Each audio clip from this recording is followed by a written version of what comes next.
Welcome to Eternal Darkness, where nightmares come to life. I'll be your host through these twisted tales tonight. Before we descend into the shadows, remember to like and subscribe to join our growing community of horror enthusiasts.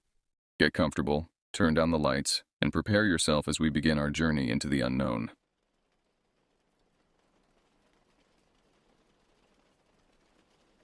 I was around the age of 18 when this happened, during the summer of 2017. It took place in my hometown in rural Oregon, Elkton. Not that the name matters much.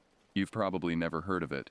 The place has a population of less than 1,000 people and consists of a restaurant, a bar, a general store, a park, and a post office, all surrounded by scattered farmland that stretches for miles in every direction.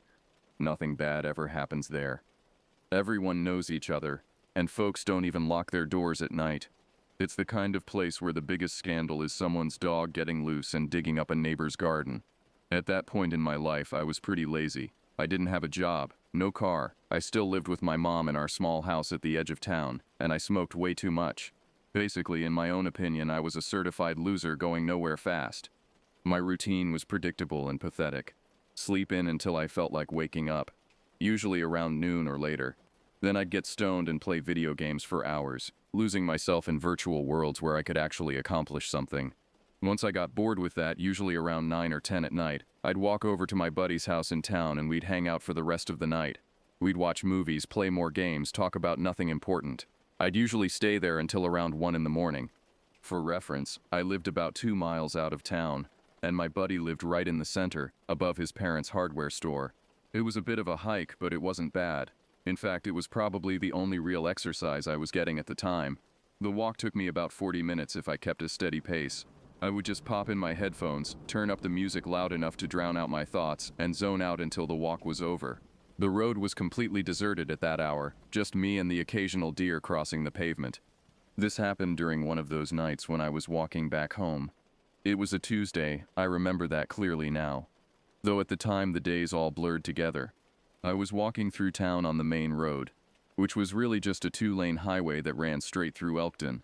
I had my headphones in and I was just vibing to some music while I made the 2-mile trek back home. As I approached the park, which sat right at the edge of the main part of town, I noticed a car sitting in the parking lot. It was a dark sedan, maybe blue or black. Hard to tell under the dim glow of the single street lamp. The car's engine was off, but I could see someone sitting inside. It was weird at first because usually I never saw anyone else on these walks. The whole town would be completely dead during these hours. Even the bar closed at midnight. I shrugged it off at first. Maybe it was someone passing through who pulled over to check their phone or look at a map. Maybe it was someone taking a nap or dealing with car trouble. I tried to rationalize it, even though something about it felt wrong. The car looked too clean, too new for someone just passing through this forgotten corner of Oregon. Just off the road by the park, there's a trail that leads down to the Umpqua River. At the start of the trail, there's an old wooden bench that's been there since before I was born. As I approached the trail, maybe 20 feet away from it, some random guy abruptly appeared from the trailhead. He just materialized from the darkness like he'd been waiting there. This guy looked to be in his early 40s, judging by how he dressed and his facial features. He wore dark jeans, a plain dark jacket, and boots that looked heavy and deliberate. His hair was cut short, almost military style. One thing was immediately strange, though. He was wearing aviator sunglasses, and this was at 1 in the morning. Who wears sunglasses in the middle of the night? The man power walked in front of me with purpose, not casually strolling but moving with intent, and sat down on the bench. He positioned himself right in my path, impossible to ignore. The whole situation felt staged, rehearsed even. It looked like he was staring directly at me the whole time, his head tracking my movement despite those dark glasses hiding his eyes. I couldn't see where he was looking, which made it even more unsettling. I was freaked out at first, my mind screaming that something was wrong, but I stupidly shrugged it off.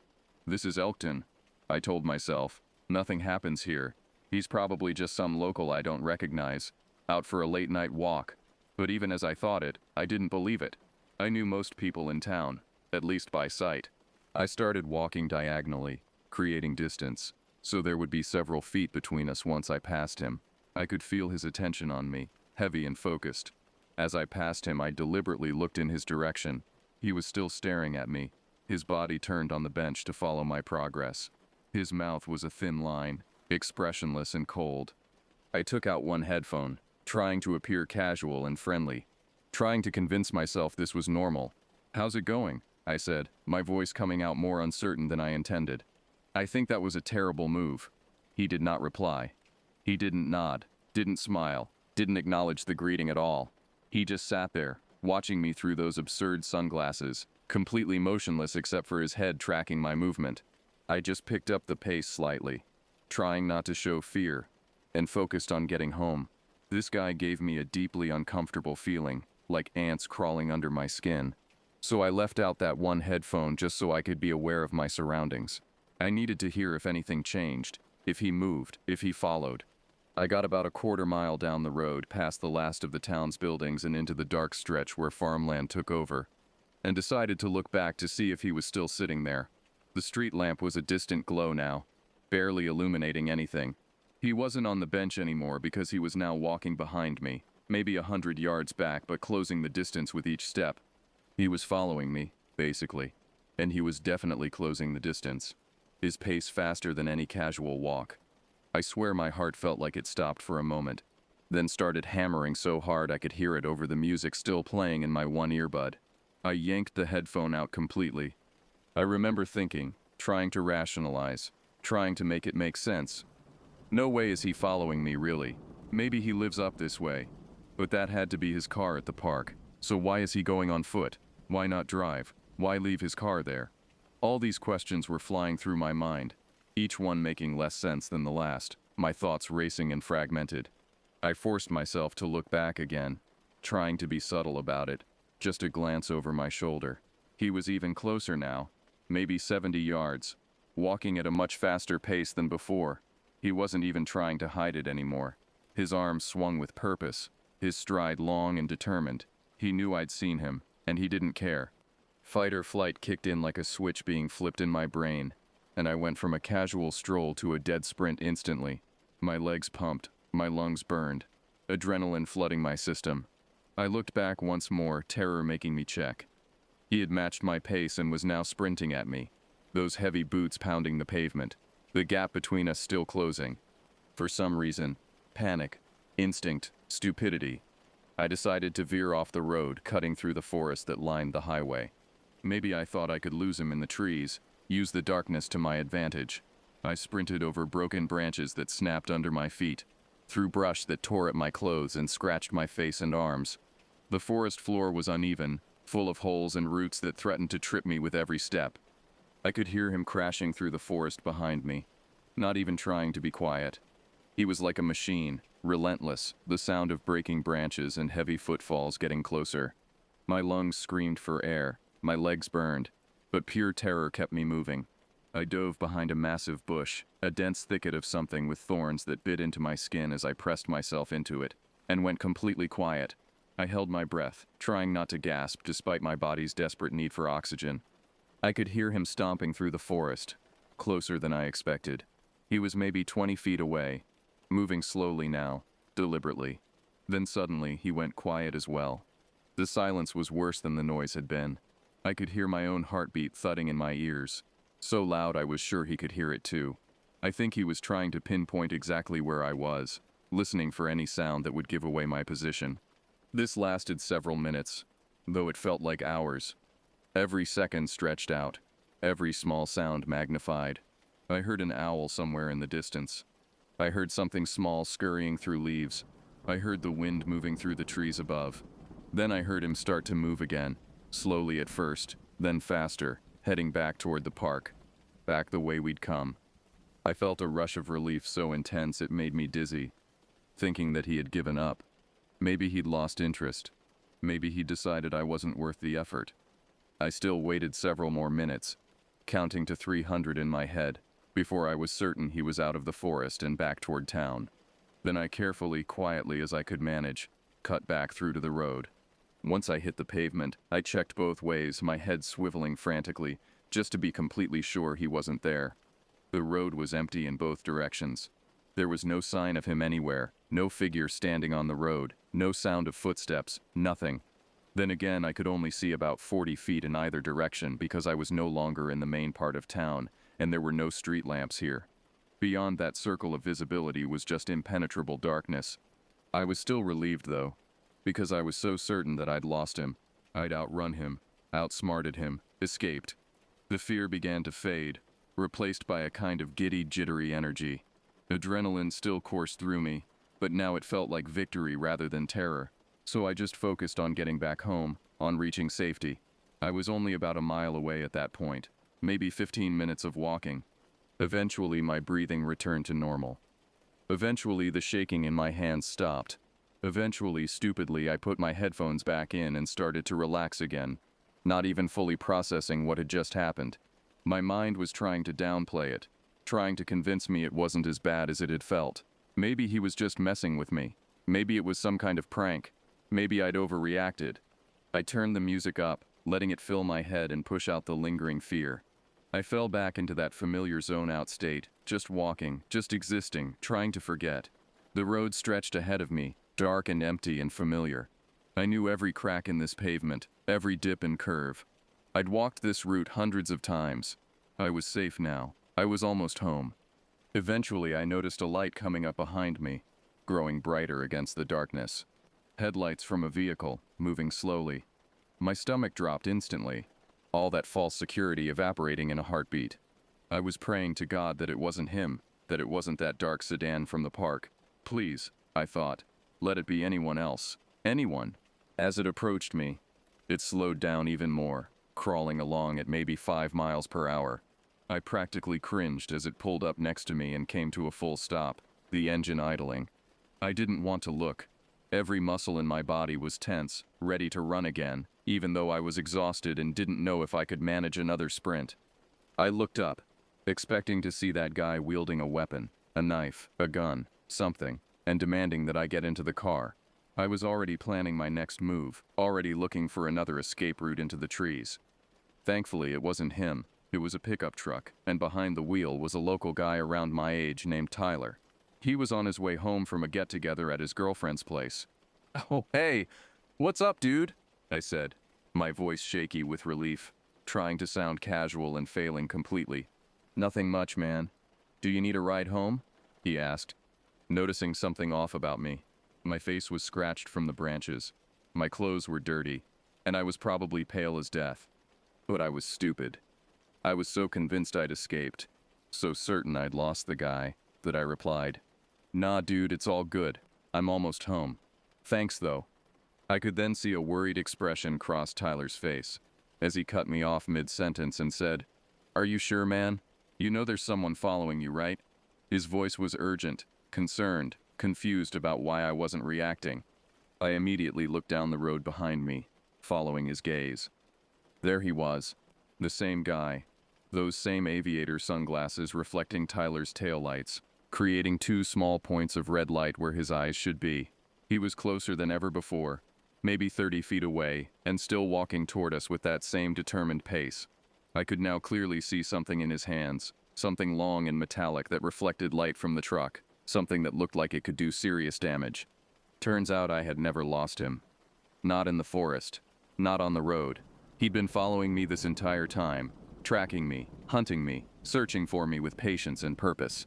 I was completely oblivious, and I'd even put my headphones back in, essentially blinding myself to the danger. He'd been right there, staying just far enough back that I wouldn't notice in the darkness, but close enough that he never lost sight of me. I looked back at Tyler and I didn't even say anything. Words wouldn't come. I just scrambled into the truck, yanking the door open and throwing myself inside, slamming it behind me. Tyler didn't wait for an explanation. He hit the gas, and we sped away. I turned around in my seat, looking out the back window. The man had stopped walking. He just stood there in the middle of the road, watching us drive away, still holding that metallic object at his side. I didn't say a word during the ride. I couldn't speak. My throat felt closed up. My hands were shaking again, and I couldn't stop thinking about how stupid I'd been, how close I'd come. What would have happened if Tyler hadn't driven by exactly when he did? The timing was impossibly fortunate. 5 minutes earlier or later, and he would have missed me. We soon pulled into my driveway, and I was never happier to see my house. The porch light was on. The windows were dark. My mom was asleep inside, completely unaware of what had almost happened. As I was getting out of the truck, Tyler looked at me seriously and said, "Dude, I probably just saved your life tonight." He wasn't joking this time. His voice was shaken too. He couldn't have been closer to the truth. The older I get, the scarier this experience becomes. What were the man's intentions? Was he going to try to kill me, abduct me, rob me? Something worse. Why was he in Elkton, Oregon of all places, a town you can barely find on a map? What was he doing down by that river trail at 1 in the morning? Was I his target specifically, or was I just convenient, just unlucky? I'm glad I never found out. I stopped staying at my buddy's house so late after this experience. When I did go out at night, I made sure someone was driving me, or I left much earlier. I always kept one earbud out so I could be aware of my surroundings. I started looking over my shoulder constantly, checking parked cars, noting anyone who seemed out of place. I became paranoid, but maybe that paranoia kept me alive. No matter how much you think you know an area, or how safe you think it is, you should always be prepared for anything to happen. Evil doesn't announce itself. It doesn't only exist in big cities or dangerous neighborhoods. There are truly evil people and insane people in this world, and they can show up anywhere, even in towns with populations under 1,000 where everyone supposedly knows everyone. They can be wearing aviator sunglasses at 1 in the morning. They can be patient. They can be persistent. That man knew what he was doing. He'd done this before, I'm certain of it now. The way he appeared from the trail exactly as I passed. The way he followed at just the right distance. The way he tracked me through the forest. The way he found me again on the road. This wasn't random. This wasn't spontaneous. This was practiced. I think about him sometimes, late at night when I can't sleep. I wonder if he's still out there, in some other small town, watching someone else from a bench following them home. I wonder if someone else has been as lucky as I was, or if they weren't. I think about that metallic object in his hands, and I'm grateful I never found out what he planned to do with it. Stay safe out there, everyone. Trust your instincts. When something feels wrong, it usually is. And when you're walking alone at night, even in the safest place you know, remember that safety is sometimes just an illusion. It only takes one person with bad intentions to shatter that illusion completely. I was 18 and invincible, until I wasn't. I was lazy and careless, until that night taught me otherwise. Now I'm older, maybe wiser, definitely more careful. But I still think about Elkton, about that dark road, about those aviator sunglasses reflecting red light. And I remember how thin the line is between a routine walk home and never making it home at all.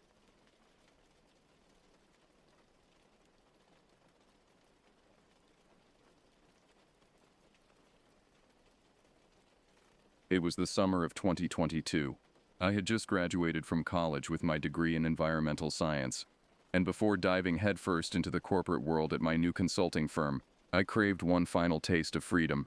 The idea came to me during finals week, a solo backpacking trip through the Catskill Mountains, 7 days of solitude to clear my head and prepare for the next chapter of my life. Growing up in the Adirondacks had made me comfortable with wilderness survival. My father had taught me to read weather patterns, identify edible plants, and navigate by compass when GPS failed. I'd spent countless weekends on multi-day hiking trips, so the prospect of a week alone in the mountains didn't faze me. If anything, I welcomed the challenge and the peace that came with complete isolation from the digital noise of modern life. I spent weeks planning the route, studying topographical maps, and calculating food portions down to the calorie. My pack was loaded with everything I needed: a lightweight 2-person tent that would give me room to spread out, a sleeping bag rated for temperatures down to 20 degrees, water purification tablets, first aid supplies, and enough dehydrated meals to last 8 days, just in case weather or trail conditions forced me to extend my stay. The drive up to the trailhead took 3 hours from my apartment in Albany. I'd chosen a less popular section of the Catskill Park, one that attracted fewer weekend warriors and offered genuine backcountry experience. The parking area held only 2 other vehicles when I arrived at dawn, their owners already departed on their own adventures. I shouldered my 40-pound pack and set off into the morning mist, feeling that familiar surge of excitement that came with stepping away from civilization. The trail began gradually, winding through dense hardwood forest where shafts of golden sunlight filtered through the canopy. Birds called from invisible perches, wood thrushes, scarlet tanagers, and the distant drumming of a pileated woodpecker echoing off the trees. The first day's hike covered 8 miles through relatively flat terrain, following an old logging road that had been reclaimed by nature decades ago. Ferns carpeted the forest floor, and I spotted several deer grazing in small clearings.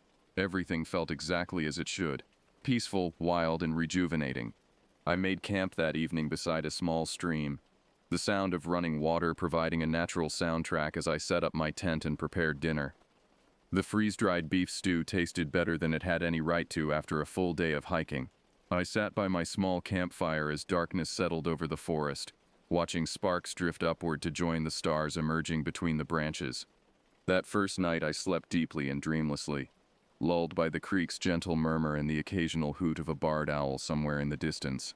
Morning came crisp and clear, with dew beating on my tent fly, and the air carrying the earthy smell of rich soil and decomposing leaves. The second day brought me deeper into the mountains, climbing steadily along a ridge trail that offered occasional glimpses of the valleys below. The weather remained perfect, sunny but not too hot, with a light breeze that kept the mosquitoes at bay. I felt strong and confident, making good time and enjoying the rhythmic meditation of putting one foot in front of the other.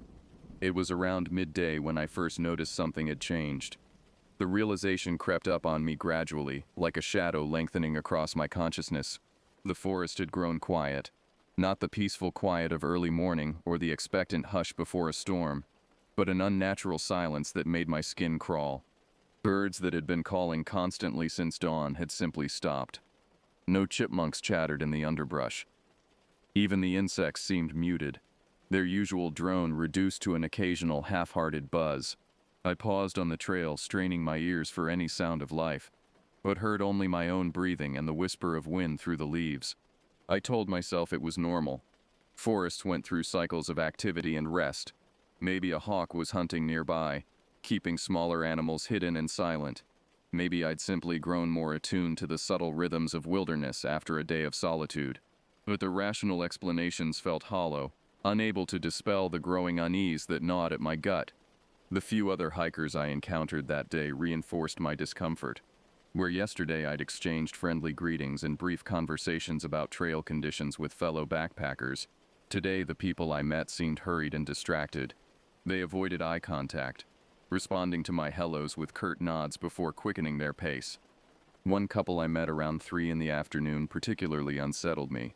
They were heading downhill, moving fast with their gear hastily stuffed into their packs. The woman kept glancing over her shoulder, and when I asked if they'd seen any good campsites ahead, the man just shook his head and muttered something about getting back to their car before dark. They'd planned to stay out for 3 more days, but something had changed their minds. As I continued climbing, I found myself looking over my shoulder more frequently. The silence pressed against my eardrums like water. Even my own footsteps seemed unnaturally loud, each scuff of boot against rock echoing strangely in the still air. The trees closed in around the trail, their branches forming a green tunnel that blocked most of the afternoon sun. I tried to shake off the creeping paranoia by focusing on the physical demands of the hike. The trail had grown steeper, requiring more concentration to navigate rocky sections and root-crossed paths. My legs burned pleasantly, and sweat stung my eyes despite the cooler temperatures under the canopy. But the feeling of being watched wouldn't leave me alone. Several times I stopped and turned around, scanning the forest for any sign of movement or the flash of clothing between the trees. Nothing. Just endless green shadows and the motionless columns of tree trunks receding into darkness.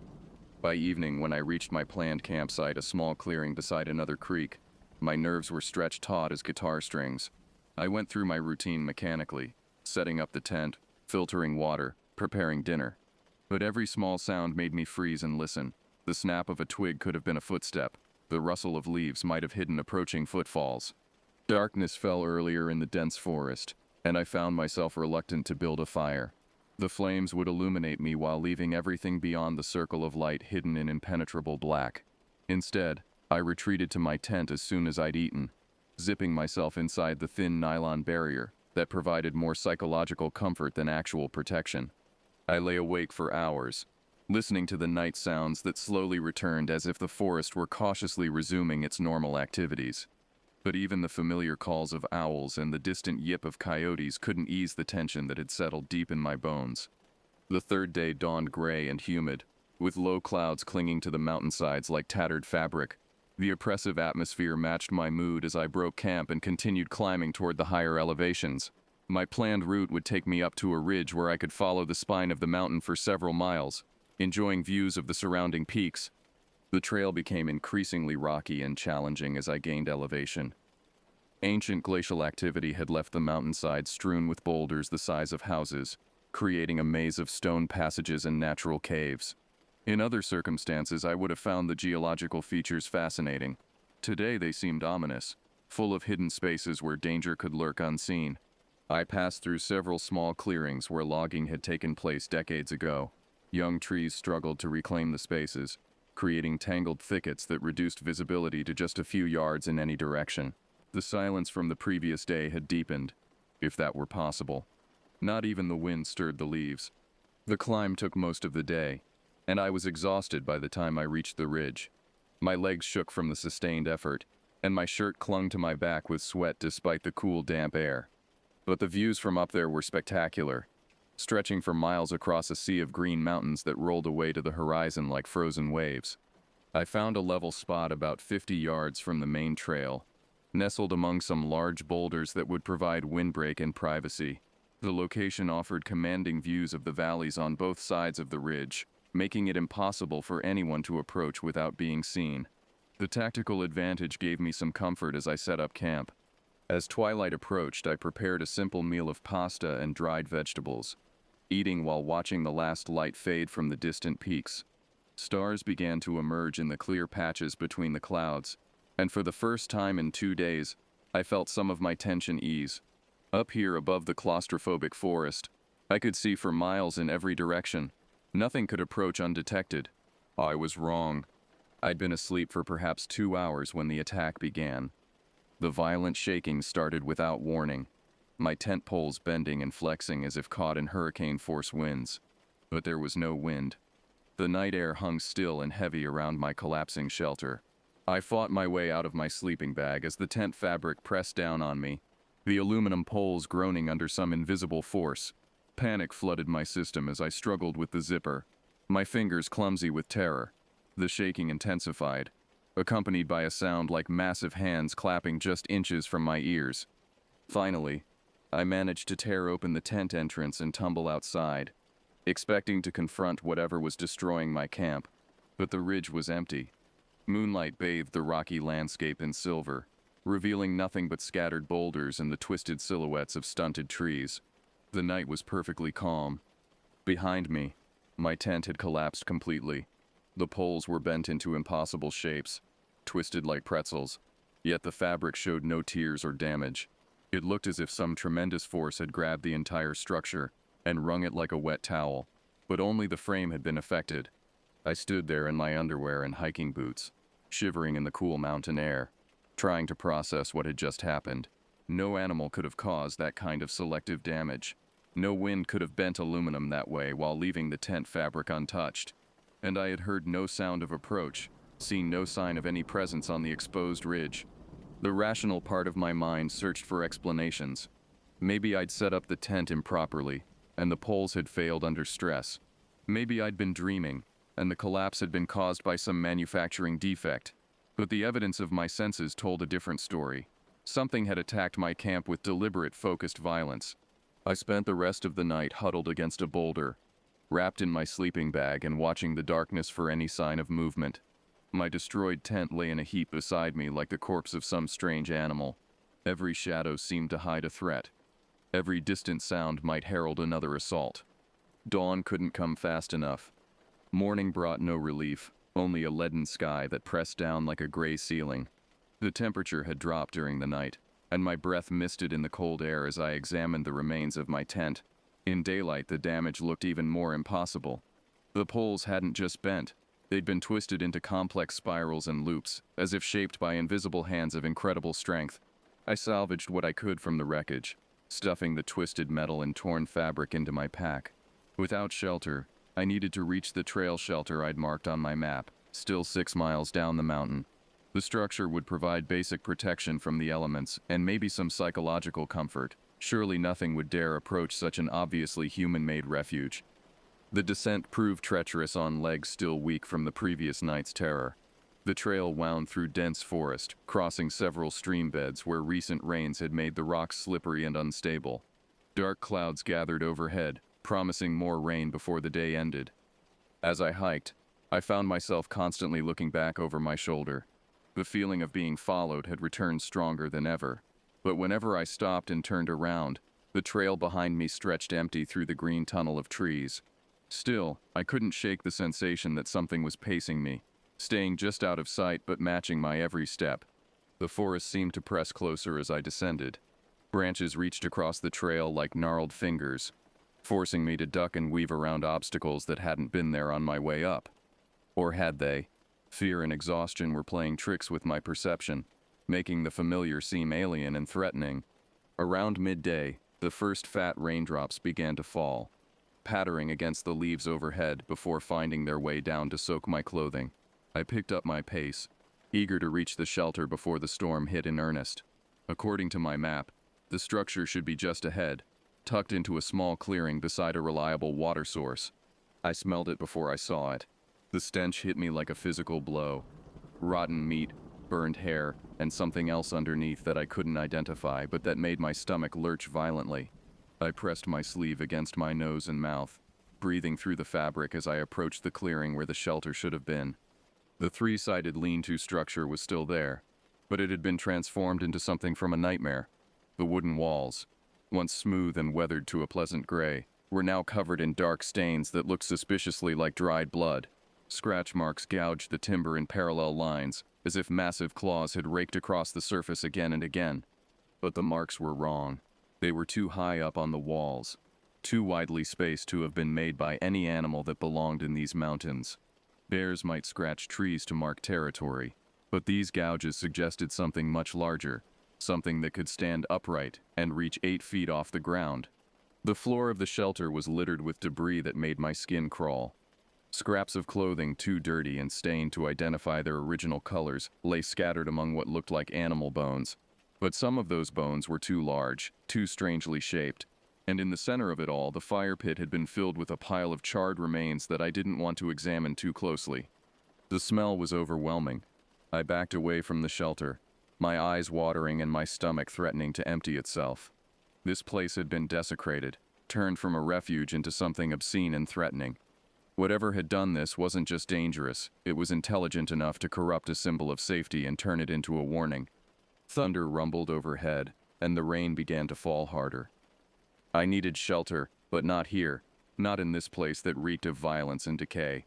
I turned away from the clearing and plunged back into the forest, desperate to put distance between myself and the horrors I'd discovered. Behind me, I heard a sound that stopped me cold, a low rhythmic chanting that seemed to come from the direction of the shelter. The words, if they were words, were in no language I recognized, but the tone was unmistakably human, though distorted by echo and distance into something that raised every hair on my body. I ran. The storm struck with the fury of a living thing as I fled through the forest. Rain hammered down through the canopy, turning the trail into a treacherous stream of mud and loose rocks. Lightning split the sky in jagged forks, followed by thunder that seemed to shake the mountain itself. But even the violence of the weather couldn't drown out the sound that pursued me. Footsteps crashing through the underbrush, keeping pace with my panicked flight. I slipped and slid down the mountainside, my pack bouncing against my back with each jarring step. Branches whipped across my face, leaving stinging welts, but I didn't dare slow down. Behind me, something large was moving through the forest with purpose and intelligence, no longer bothering to hide its presence. The trail became a creek as runoff from the storm carved new channels through the earth. I splashed through ankle-deep water, my boots losing traction on the slick rocks beneath. My lungs burned from the sustained effort, but terror drove me forward when exhaustion should have dropped me to my knees. A massive crack of thunder split the air directly overhead, so loud it felt like a physical blow. In the brilliant flash of lightning that followed, I caught a glimpse of my pursuer. The figure was human in shape but wrong in proportion. Too tall, too broad across the shoulders, moving with an unnatural gait that covered ground faster than should have been possible. What terrified me most was the realization that it wasn't alone.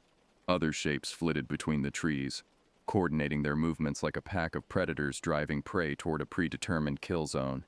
They were herding me, forcing me away from the main trail and deeper into the wild heart of the mountain. I veered left, crashing through a thicket of mountain laurel that tore at my clothing and skin. The alternative route might be more dangerous, but at least it was my choice rather than theirs. Behind me, I heard voices calling to each other, human voices speaking words I couldn't understand, communicating in quick, guttural bursts that suggested military training or long practice hunting together. The realization that I was being stalked by other people rather than wild animals should have been comforting. Humans could be reasoned with, bargained with, escaped from using intelligence and strategy. But these weren't normal people. Normal people didn't desecrate trail shelters or coordinate pack hunts in the middle of a thunderstorm. Whatever I'd stumbled into, these were predators who had chosen to abandon civilization and embrace something far darker. I burst from the laurel thicket into a narrow ravine carved by centuries of runoff. The walls rose steeply on both sides, channeling the storm water into a raging torrent that I'd have to cross or follow. Either choice would make me visible and vulnerable, but staying in the ravine felt like stepping into a trap.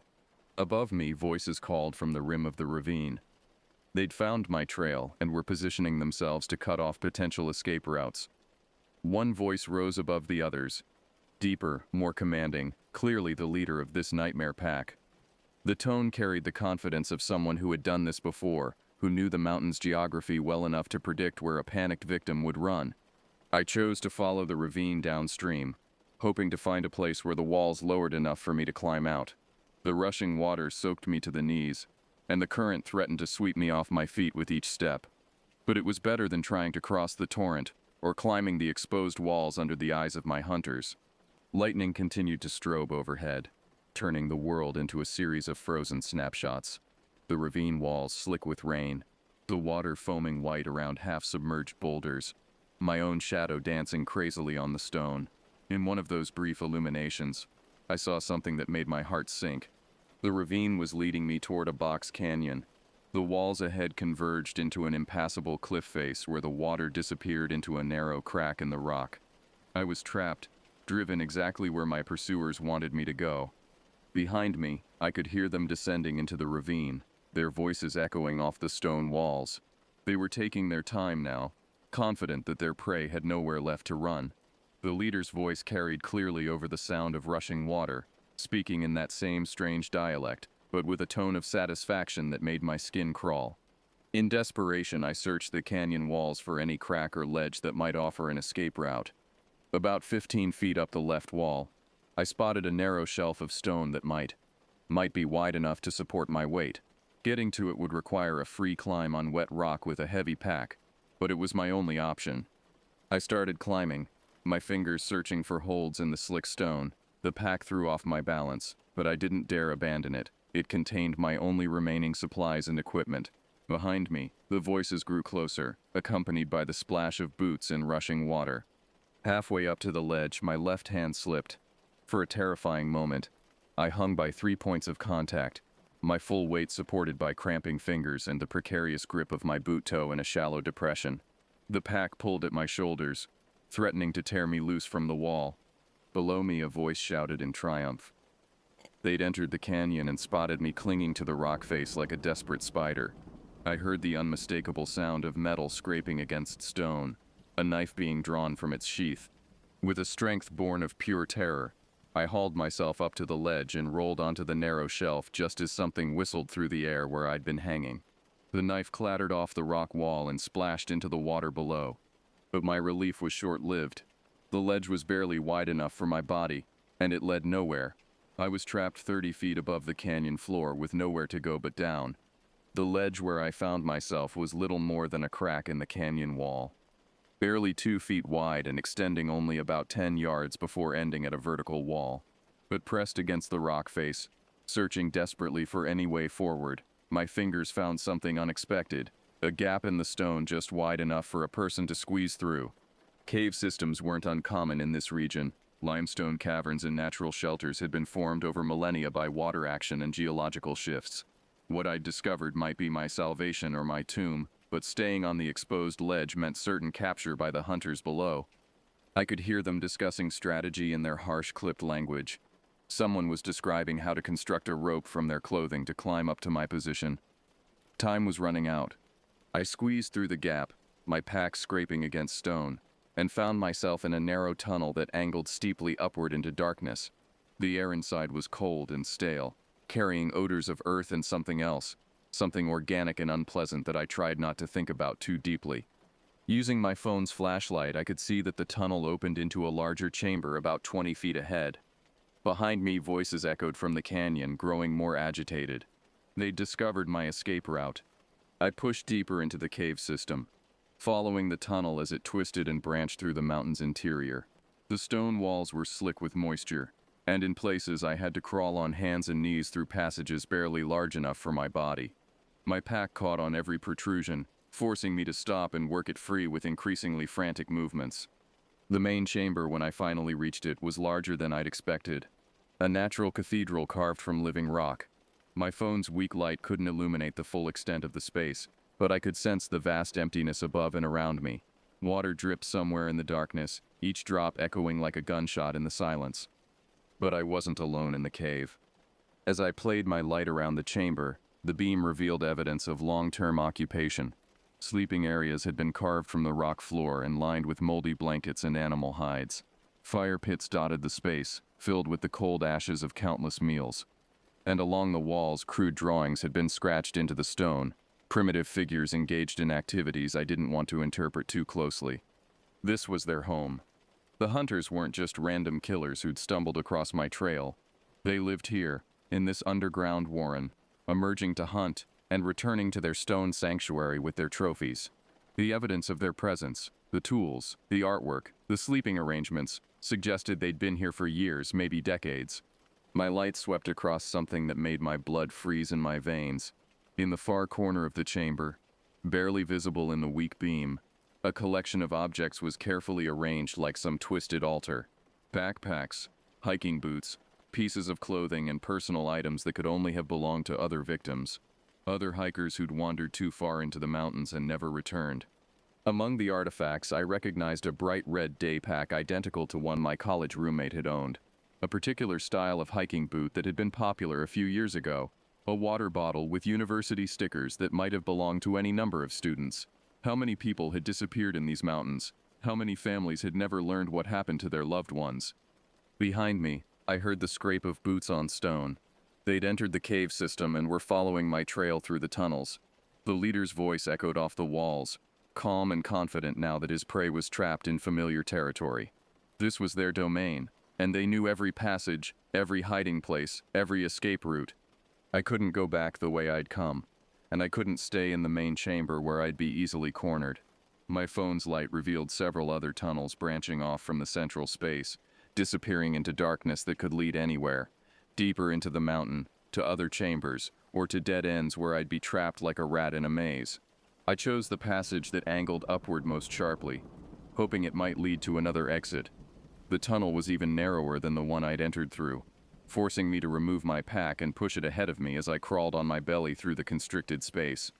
The walls pressed in from all sides, smooth and wet, like the throat of some massive beast trying to swallow me. My breathing echoed loudly in the confined space, and I had to fight off waves of claustrophobia that threatened to send me into full panic. Behind me, I could hear my pursuers spreading out through the chamber, searching for my trail. The tunnel seemed to go on forever, branching and twisting through the mountain's interior like the burrows of some enormous worm. Several times I was forced to back up when passages became too narrow to navigate, wasting precious time while the voices behind me grew closer. Finally, after what felt like hours of crawling through the suffocating darkness, I saw a faint glow ahead. Not electric light, something organic and shifting, like firelight. The tunnel was opening into another chamber, one that was already occupied. The chamber I entered was larger than the first, with a higher ceiling that disappeared into shadow beyond my phone's weak beam. But this space was different, older somehow, with formations that suggested natural processes rather than human modification. Stalactites hung from the ceiling like stone teeth, and the floor was covered in a thick layer of what felt like sand or fine gravel. The light I'd seen came from several small fires scattered around the chamber, their flames fed by bundles of what looked like dried vegetation and animal fat. The smoke rose in thin columns toward cracks in the ceiling high above, natural chimneys that carried away the worst of the acrid smell. But it was the occupants of the chamber that made me press myself against the tunnel entrance, fighting the urge to retreat back into the narrow passage despite the hunters behind me. Around the fires, figures moved in the flickering light, human in basic shape, but wrong in ways that made my mind recoil from processing what I was seeing. They had adapted to life underground in ways that defied everything I knew about human physiology. Their skin was pale as bone, almost translucent, showing the dark network of veins beneath. Their eyes had grown enormous to capture every photon of available light, giving them the appearance of nocturnal animals. Most disturbing of all, their limbs had elongated and thinned, as if stretched on some medieval torture device. These weren't the hunters who'd chased me into the cave. These were something else entirely. People who'd been changed by years or decades of subterranean life, evolving into creatures perfectly suited to their environment but no longer quite human. They moved with an eerie grace through the chamber, their elongated fingers trailing along the stone walls as they navigated by touch and enhanced senses. I couldn't imagine. One of them turned in my direction, and I caught a glimpse of its face in the firelight. The features were recognizably human, but stretched and distorted, with a mouth that seemed too wide and filled with teeth that had been filed to points. It sniffed the air like an animal testing for scent, then made a sound that was part whistle, part clicking noise. Some form of communication adapted for the acoustic properties of cave systems. Others responded to the call, emerging from shadow alcoves and side passages I hadn't noticed.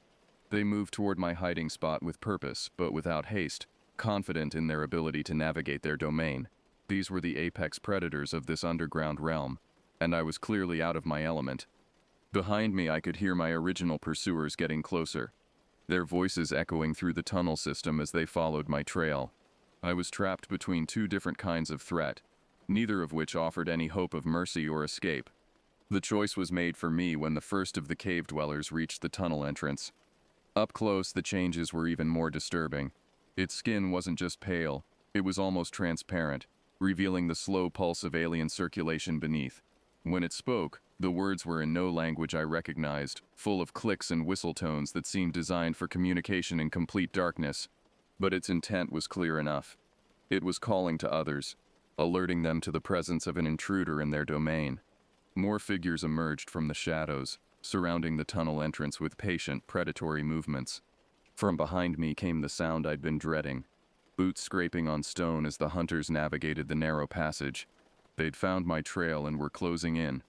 In minutes, I'd be caught between the two groups with nowhere to run. The cave dweller closest to me reached out with one elongated hand, its fingers ending in nails that had grown into claw-like points. It didn't grab me. Not yet. But the gesture was clearly a warning. Stay still. Don't resist. Accept what's coming. But I couldn't accept it. Every instinct screamed against surrendering to either group of predators. These mountains had become a hunting ground where different species of human had specialized into distinct ecological niches. The surface hunters who drove prey into their domain, and the cave dwellers who processed whatever was delivered to them. I was about to become another trophy in their twisted collection. In desperation, I grabbed a handful of the sandy material from the cave floor and hurled it at the nearest fire. The flames flared and scattered as burning debris flew in all directions, casting wild shadows on the chamber walls. The cave dwellers recoiled from the sudden burst of light and heat, their enhanced eyes momentarily overwhelmed. Using their confusion, I bolted from the tunnel entrance and ran deeper into the chamber, looking for any other exit.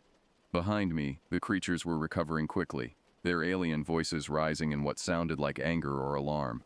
And from the tunnel came shouts as the hunters emerged into the main chamber, finally cornering their prey. But the cave system wasn't finished with me yet. As I ran blindly through the darkness, my foot caught on something, and I tumbled forward, rolling down a steep slope I hadn't seen. The world became a kaleidoscope of spinning shadows and flickering firelight as I bounced off rocks and crashed through formations that shattered under my weight. I came to rest at the bottom of what felt like a natural amphitheater, my body battered and my pack torn half away from my shoulders. Above me, voices called in at least two different languages, the harsh military commands of my original hunters and the whistle-click communication of the cave dwellers. They were arguing over me, I realized, negotiating the terms of my capture and disposal like businessmen discussing a contract.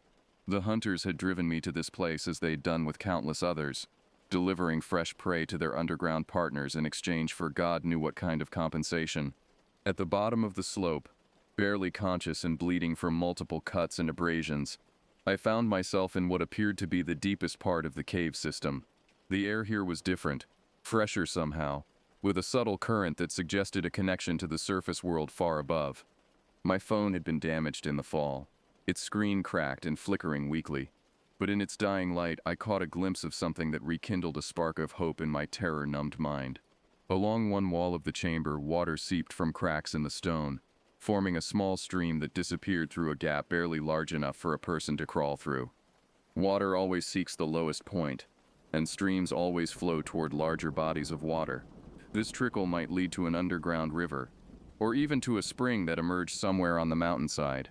It was a slim chance, but it was the only option that didn't involve surrendering to my captors. Above me, the argument was intensifying. I caught fragments of English mixed with the strange dialect enough to understand that my original hunters were claiming exclusive rights to their prey, while the cave dwellers insisted on their territorial privileges. The dispute was growing heated, with voices raised in anger. I used their distraction to crawl toward the water source, pushing through the narrow gap despite the protests of my battered body. The passage beyond was partially flooded, forcing me to worm through spaces where the ceiling met the water with only inches to spare. Several times I had to hold my breath and push my face below the surface to squeeze through restrictions that barely accommodated my shoulders. Behind me I heard a commotion that suggested the two groups had settled their dispute, probably by deciding to cooperate in hunting down their escaped prey. Voices echoed through the chamber, and I caught the scrape of bodies entering the water passage in pursuit. The tunnel seemed to go on forever, branching into a network of flooded passages that could have been carved by centuries of water action. I made choices at random, following currents and airflows that might or might not lead to freedom. My lungs burned from repeatedly holding my breath through submerged sections, and hypothermia was setting in from prolonged exposure to the cold water. But gradually, impossibly, the water level began to drop. The ceiling rose higher above my head, and the current strengthened as smaller tributaries joined the main flow. Most importantly, the air began to carry scents from the surface world: pine needles, earth after rain, and the green smell of growing things. The pursuit had fallen behind. Either my hunters couldn't navigate the flooded passages as easily as I could, or they'd given up the chase in favor of waiting for me to emerge at some predictable location. Either way, I had breathing room to follow the underground river toward what I desperately hoped would be freedom. Hours passed in a nightmare of crawling, swimming, and climbing through the intestinal passages of the mountain. My hands were raw from gripping wet stone, and my knees were bloody from scraping against sharp rock, but the air continued to freshen, and occasionally I caught glimpses of light filtering down from cracks far above. Finally, when I was on the verge of collapse, the passage opened into daylight. I emerged from a spring that bubbled up from the base of a cliff face, tumbling out of the rock like some primordial creature being born from the mountain itself. The sun had never looked so beautiful, and the open sky felt like a benediction after the suffocating darkness of the caves. But I wasn't safe yet. I was somewhere on the mountainside, miles from any trail, with no idea which direction would lead me back to civilization. My pack was gone, along with most of my supplies and equipment. I was hypothermic, injured, and exhausted beyond the point where rational thought was possible. I forced myself to move, following the spring as it became a creek and then a stream flowing down the mountainside. Water meant civilization eventually. Farms, roads, towns built along reliable water sources. If I could just keep moving, keep following the water downstream, I might find help before my strength gave out entirely. The journey became a blur of stumbling steps and frequent rests. I lost track of time, following game trails and stream beds through forests that looked nothing like the area where I'd started my hike. The sun moved across the sky, shadows lengthened, and still I walked, driven by nothing but the primitive instinct to survive. It was nearly dark when I heard the most beautiful sound in the world, the hum of automobile traffic in the distance. I stumbled toward the sound, crashing through underbrush and struggling up a steep embankment until I reached the blessed asphalt of a 2-lane highway. The first car to come along stopped immediately when the driver saw me staggering down the center line like a drunk. I must have looked like something from a horror movie, covered in mud and blood, hypothermic, babbling about hunters and caves and things that lived in the darkness beneath the mountains. They wrapped me in blankets, called for an ambulance, and asked gentle questions about what had happened. I told them I'd gotten lost hiking, fallen into a cave system, and spent days trying to find my way out. It was close enough to the truth, and it didn't require explanations that no rational person would believe. The hospital kept me for 3 days while they treated my injuries and monitored me for signs of serious exposure or head trauma. I told the same story to doctors, nurses, and eventually to a park ranger who came to take an official report about the incident. I never mentioned the hunters or the cave dwellers or the desecrated shelter. Who would believe such a story? And even if someone did believe me, what could be done about predators who had learned to hunt in places where civilization never ventured? They offered to organize a search and rescue mission to recover my equipment and locate my original campsite. I declined, claiming that I couldn't remember exactly where I'd been when I got lost. The truth was simpler and more terrifying. I never wanted anyone else to go looking for those places. Some things were better left undisturbed in the darkness where they belonged. I returned to Albany, started my new job, and tried to rebuild some semblance of a normal life. But the mountains had changed me in ways that couldn't be healed with bandages and pain medication. I wake up every morning grateful for electric lights and locked doors and the comforting noise of civilization. Sometimes late at night when the city is quiet, I think I can hear them calling to each other across the darkness. The hunters and the things they serve, patient and eternal in their stone kingdom beneath the mountains.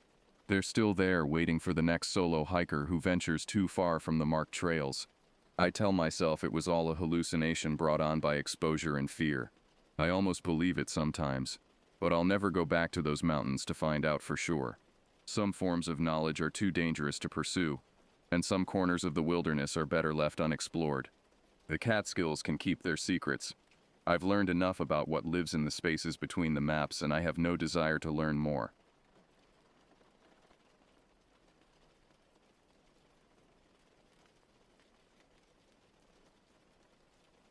I never thought my life would take such a bizarre turn in the middle of nowhere. One moment I was at a dull family reunion, and the next I was embroiled in a night of pure horror. My name's Colton Merrick, and this happened back in 2019, during a family camping trip in the dense forests of Northern California. I've always considered myself pretty level-headed, maybe even a little boring, but that day everything changed. The Merrick family reunion was always a big deal. A whole weekend of forced socializing, questionable cooking, and my cousin Jed's terrible guitar playing. This year we decided to camp out near Lake Shasta. My dad thought it would be a great way to bond, get back to nature and all that jazz. I wasn't thrilled, but what could I do? Family is family. The drive up to Lake Shasta was tedious. 5 hours of my dad's ancient rock music and my mom's persistent questions about my non-existent love life. We arrived at the campsite just as the sun began its slow descent behind the towering pines. The air was crisp, carrying the scent of pine needles and damp earth. Something about it felt wrong, though. A heaviness that hung in the atmosphere, like the forest was holding its breath. Our extended family had already set up camp in a clearing surrounded by ancient trees. Their trunks were massive, gnarled with age, their branches reaching toward the sky like skeletal fingers. I couldn't shake the feeling that those branches were trying to grab something or someone. "Colton, get over here and help with these tents." Uncle Leo's gruff voice cut through my thoughts. He stood near the center of the clearing, his weathered face creased in concentration as he untangled tent poles. Uncle Leo was the quintessential outdoorsman, with calloused hands and a permanent sunburn. He always brought his hunting rifle on these trips, claiming it was for protection against bears. I never thought we'd actually need it. I helped set up the tents, avoiding my Aunt Pauline's attempts to fatten me up with her infamous potato salad. The smell of it made my stomach churn, or maybe it was just the unease that had settled over me since we arrived.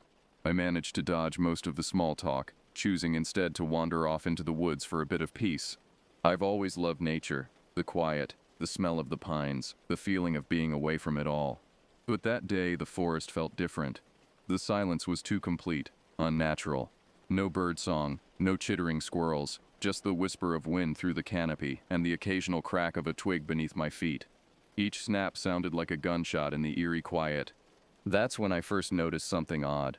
Deep in the forest, away from the chatter of my relatives, I found a series of strange, large footprints. They were unlike anything I'd ever seen, too big for a bear, too defined to be a joke. Each impression in the soft earth was nearly 18 inches long. with 5 distinct toe marks that ended in what looked like claw points. The stride between prints was impossibly wide, suggesting whatever made them stood far taller than any human. A chill ran down my spine as I knelt to examine them. The edges were crisp, fresh. Whatever had made these tracks had passed through recently. Very recently. I snapped a few pictures on my phone, thinking it would make for an interesting story later. Little did I know how interesting it would become. As I followed the tracks deeper into the forest, the light grew dimmer, the trees closer together. Their branches seemed to bend toward me, reaching out with twisted fingers. I should have turned back then. I should have shown the pictures to Uncle Leo, maybe even suggested we find another campsite. But curiosity pushed me forward, one cautious step at a time. The tracks led to a small clearing where the trees parted just enough to allow a shaft of fading sunlight to pierce the canopy. In the center of the clearing stood a crude structure, a primitive shelter made of broken branches and what looked disturbingly like animal bones. The ground around it was littered with fur and feathers, scraps of what might have once been small forest creatures. The stench was overwhelming, a fetid mixture of decay and something else, something musky and alien. My heart hammered against my ribs as I approached the shelter. Inside, half buried in dirt and leaves, I found a collection of objects that made my blood run cold. A child's shoe caked with dried mud, a torn backpack, its contents long gone, a rusted compass, its needle spinning wildly, and most disturbing of all, a camera, modern, expensive, its lens cracked and body dented. With trembling hands, I picked up the camera, turning it over to reveal a small viewing screen. It still had power. I pressed the review button, holding my breath as the screen flickered to life. The first few images were typical tourist shots. Smiling faces against the backdrop of Lake Shasta, sunsets over the water, selfies on hiking trails. But the later photos showed something moving among the trees. A dark shape blurred by motion, or perhaps deliberate evasion. In each successive image it seemed closer, more defined. The final photo made my heart stop. It showed the photographer's own campsite, taken from the edge of the woods. But in the background, barely visible in the gathering dusk, was a face, if you could call it that. Elongated, with eyes that reflected the camera's flash like a nocturnal animal, but set in what was unmistakably a humanoid head. I dropped the camera as if it had burned me, stumbling backward out of the shelter. I had to get back to camp. Had to warn the others that we weren't alone in these woods. As I turned to leave, movement caught my eye, a shadow shifting behind a distant tree, too large and too deliberate to be cast by wind-rustled branches. I ran. Branches whipped at my face. Roots seemed to rise up to trip me, but I didn't slow down. By the time I burst back into our campsite, my lungs were burning and cold sweat soaked my shirt. "Whoa, someone's in a hurry," Jed laughed, looking up from where he sat tuning his guitar. My cousin's face, usually set in a perpetual smirk, fell when he saw my expression. "Dude, you look like you've seen a ghost." I couldn't tell them. Not everything. They'd think I was crazy, or worse, playing a prank. So I mentioned only the footprints, downplaying my fear, making it sound like an interesting curiosity rather than a warning. "Probably just a bear," my dad said dismissively, turning another burger on the portable grill. "Bears don't leave prints like that." Uncle Leo frowned. His interest peaked. "Show me after dinner." But after dinner, as the sun disappeared completely and darkness enveloped the forest, I couldn't find the courage to lead anyone back to those tracks. Something in my gut told me that returning to that spot would be inviting whatever lurked in the woods to find us. Instead, I sat by the campfire, jumping at every sound from the surrounding darkness, watching the shadows beyond our circle of light for any sign of movement. Nightfall came, and we gathered around the campfire roasting marshmallows and telling ghost stories. I kept glancing back toward the woods, feeling an uneasy presence lurking just out of sight. The flames cast writhing shadows across the faces of my family members, transforming them momentarily into grotesque masks. Every crack of burning wood made me flinch. Every shift of shadow in the periphery of our firelight sent my heart racing. As the night wore on, I tried to convince myself that what I'd found was nothing more than the remnants of another camping group, perhaps hunters who'd built a temporary blind. The strange photos could be explained away as double exposures, tricks of light and shadow. But deep down, I knew better. Something was out there, watching, waiting, and as my family gradually retired to their tents, I couldn't shake the feeling that the night was far from over. Around midnight, most of the family had turned in, leaving just me, Jed, and our cousin Alicia by the fire. The flames had died down to glowing embers that cast more shadows than light, and the forest around us seemed to press closer, the darkness between the trees absolute and impenetrable.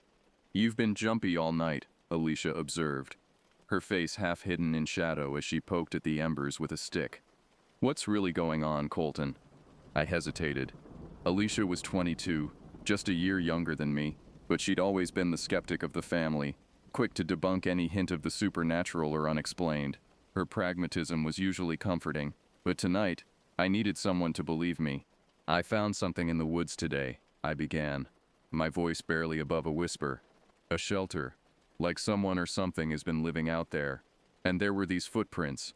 Jed snorted, tossing another log onto the dying fire. Sparks erupted, briefly illuminating his disbelieving face. "Seriously? You're freaked out over some homeless dude's camp?" "It wasn't human," I insisted, the words sounding ridiculous even to my own ears. "The prints were huge, and there was this animal bones," Alicia said firmly, "probably from a hunter's kills. And I found a camera," I continued, ignoring her rational explanation, "with pictures of something watching people. Something with eyes that glowed. Eye shine." Alicia shrugged. "Basic biology. Probably caught a deer or raccoon in the flash." Her dismissal stung, but I couldn't blame her. If our positions were reversed, I'd likely be just as skeptical. Still, the memory of what I'd seen, that face in the photograph, those massive tracks, sent another wave of unease through me. "Fine, don't believe me," I muttered, staring into the flames. "But something doesn't feel right about these woods." Alicia studied me for a moment, her expression softening. "Look, if it'll make you feel better, I'll go check out this shelter tomorrow. Take some pictures. Prove it's just some hunter's blind, or a kid's fort." "I don't think." I started to protest, but she cut me off. "Or I could go now," she suggested with a mischievous grin that glinted in the firelight. "Prove there's nothing to be afraid of." "Now? Are you insane?" I hissed, glancing nervously at the wall of darkness beyond our camp. "It's pitch black out there." "I've got a flashlight," she shrugged, already standing up and brushing pine needles from her jeans. "And unlike you, I actually paid attention when Uncle Leo taught us orienteering. I won't get lost." "This is a terrible idea," Jed interjected, suddenly looking concerned. "We should all just go to bed and check it out in the morning." But Alicia, ever the prankster, decided it would be hilarious to sneak off and scare us. "I'll be back in 20 minutes, she promised, pulling a flashlight from her pocket, with proof that Colton's monster is nothing but a figment of his overactive imagination. Before either of us could stop her, she disappeared into the trees, the beam of her flashlight quickly swallowed by the dense underbrush. Jed and I exchanged worried glances.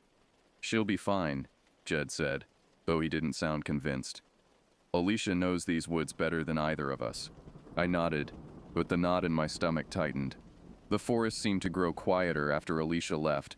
The natural sounds of night insects, the rustle of nocturnal animals fading to an oppressive silence broken only by the occasional pop of our dying fire.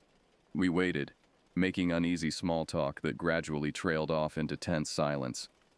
Jed checked his watch repeatedly, his earlier skepticism giving way to visible concern as minutes stretched into an hour, and there was no sign of Alicia. "Something's wrong," I finally said, voicing what we were both thinking.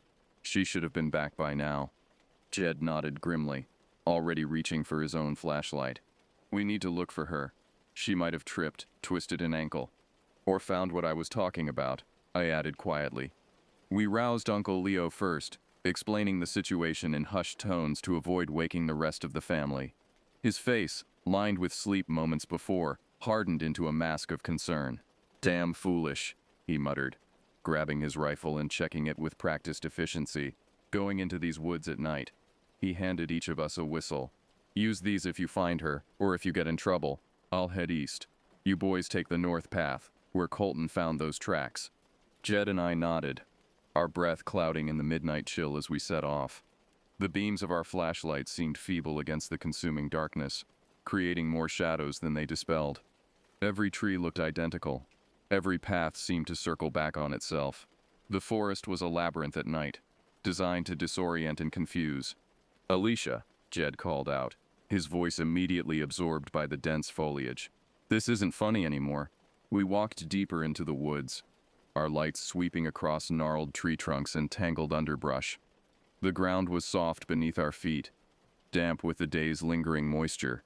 I kept my eyes down, searching for any sign of footprints, Alicia's or otherwise. "There," I pointed suddenly, my flashlight illuminating a set of small boot prints in a patch of mud. "Those have to be hers." We followed the tracks, calling Alicia's name every few minutes. The prints led us in a winding path through the trees, sometimes disappearing on rocky ground or carpets of pine needles, only to reappear yards later. It was as if Alicia had been wandering aimlessly, with no clear destination in mind. Then, abruptly, her tracks changed. What had been steady, deliberate steps became erratic, deeper, the sign of someone running, and alongside them, appearing suddenly as if materialized from thin air, were the massive prints I'd seen earlier that day. "Jed," I whispered, my voice catching in my throat. "Look." He crouched beside me, his flashlight illuminating the disturbing tableau pressed into the earth. "What the hell?" he breathed, reaching out to touch one of the larger prints, his fingers barely spanning half its width. "This is what I was trying to tell you about," I said, my earlier fear returning tenfold. "Something's out here. Something big." As if in answer to my words, a scream tore through the silence of the forest. High, terrified, and unmistakably human. Alicia's scream, coming from somewhere ahead of us, deeper in the woods. "Alicia," Jed shouted, already running toward the sound, crashing through underbrush with reckless abandon. I followed close behind, my heart pounding in my chest, my flashlight beam bouncing wildly over the forest floor. The scream came again, closer this time, followed by a crash of breaking branches. We burst into a small clearing just in time to see a dark figure disappearing into the trees on the far side. At the center of the clearing lay Alicia's flashlight, still on, its beam pointing accusingly at the spot where the figure had vanished. "Alicia," Jed called again, desperation edging his voice. No response came, just the settling of disturbed foliage and the distant sound of something large moving through the underbrush. "We have to follow," I said, already moving toward the spot where the figure had disappeared. "Are you crazy?" Jed grabbed my arm, his fingers digging painfully into my bicep. "You saw how big that thing was." "It has Alicia," I snapped, pulling free of his grip. "We can't just leave her." Jed's face contorted with indecision, fear warring with concern for our cousin. Finally, he nodded, his jaw set in grim determination. "We follow, but at the first sign of danger, we use the whistles and get Uncle Leo." We ventured deeper into the woods, flashlights shaking in our trembling hands. The forest seemed to close in around us, branches reaching down like clawed hands, roots rising to trip our feet. Every shadow concealed potential threats, every rustle of leaves sent spikes of adrenaline through my system. The trail was easy to follow, too easy, almost as if whatever had taken Alicia wanted us to pursue. Broken branches, disturbed earth, and occasionally, horrifyingly, small scraps of fabric that matched Alicia's flannel shirt, left like breadcrumbs in a twisted fairy tale. As we ventured deeper into the woods, the air grew thick with an oppressive, fetid odor. The same smell I'd encountered at the shelter earlier that day. Only stronger now, more pervasive. It clung to the back of my throat, making each breath a struggle against the urge to gag. "What is that smell?" Jed whispered, his free hand covering his nose and mouth. Before I could answer, we heard it. A guttural, inhuman sound that chilled me to the bone. It wasn't a growl, not quite a roar, but something in between, laced with an almost human quality that made it all the more disturbing. Jed and I froze, our flashlights shaking. The sound came again, closer this time, accompanied by a strange, shuffling noise. We turned slowly, dreading what we might see. And that's when we saw it. Standing about 50 feet away, partially obscured by the trees, was a creature strayed out of a nightmare. It was tall, easily 8 feet, covered in matted fur that hung in filthy clumps from its emaciated frame.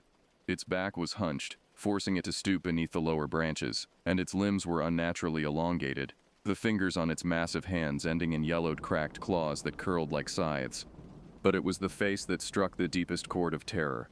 It was almost human, but distorted. as if someone had taken familiar features and stretched them beyond recognition. The jaw extended too far, filled with jagged, uneven teeth that protruded at irregular angles from blackened gums. Its nose was a mere suggestion, 2 cavernous nostrils in the center of its face, and its eyes. God, its eyes were sunken deep into its skull, glowing with a sickly yellowish light that reminded me of foxfire on rotting wood. The creature stood unnaturally still, watching us with those terrible eyes, its breath forming clouds in the cold night air. In one of its twisted hands it held something that made my blood freeze. Alicia's red wool hat, the one she'd been wearing when she left camp. "Oh, Jesus!" Jed breathed beside me, his voice barely audible. "Oh, Jesus Christ!" The creature's head tilted at the sound, a curious bird-like motion that would have seemed almost comical if it weren't so utterly terrifying. It took a step forward, moving with a jerky, uncoordinated gait, as if it hadn't quite mastered the mechanics of its own body. We backed away slowly, trying not to provoke it, but the creature followed, matching our steps with its own awkward shuffle. Twigs snapped beneath its weight, and I noticed with growing horror that its feet left prints identical to those I'd found earlier, the ones that had led me to the shelter. Jed, always the idiot, tried to reason with it, thinking it might be some kind of animal we could scare off. "Hey!" he yelled suddenly, his voice cracking with fear. "Back off! Get out of here!" He waved his arms wildly, the beam of his flashlight cutting erratic patterns through the darkness. The creature didn't flinch. Instead, it let out that sound again, the one that had drawn us to it in the first place. But this time it was louder, more aggressive, a mix between a roar and a screech that seemed to resonate in my very bones.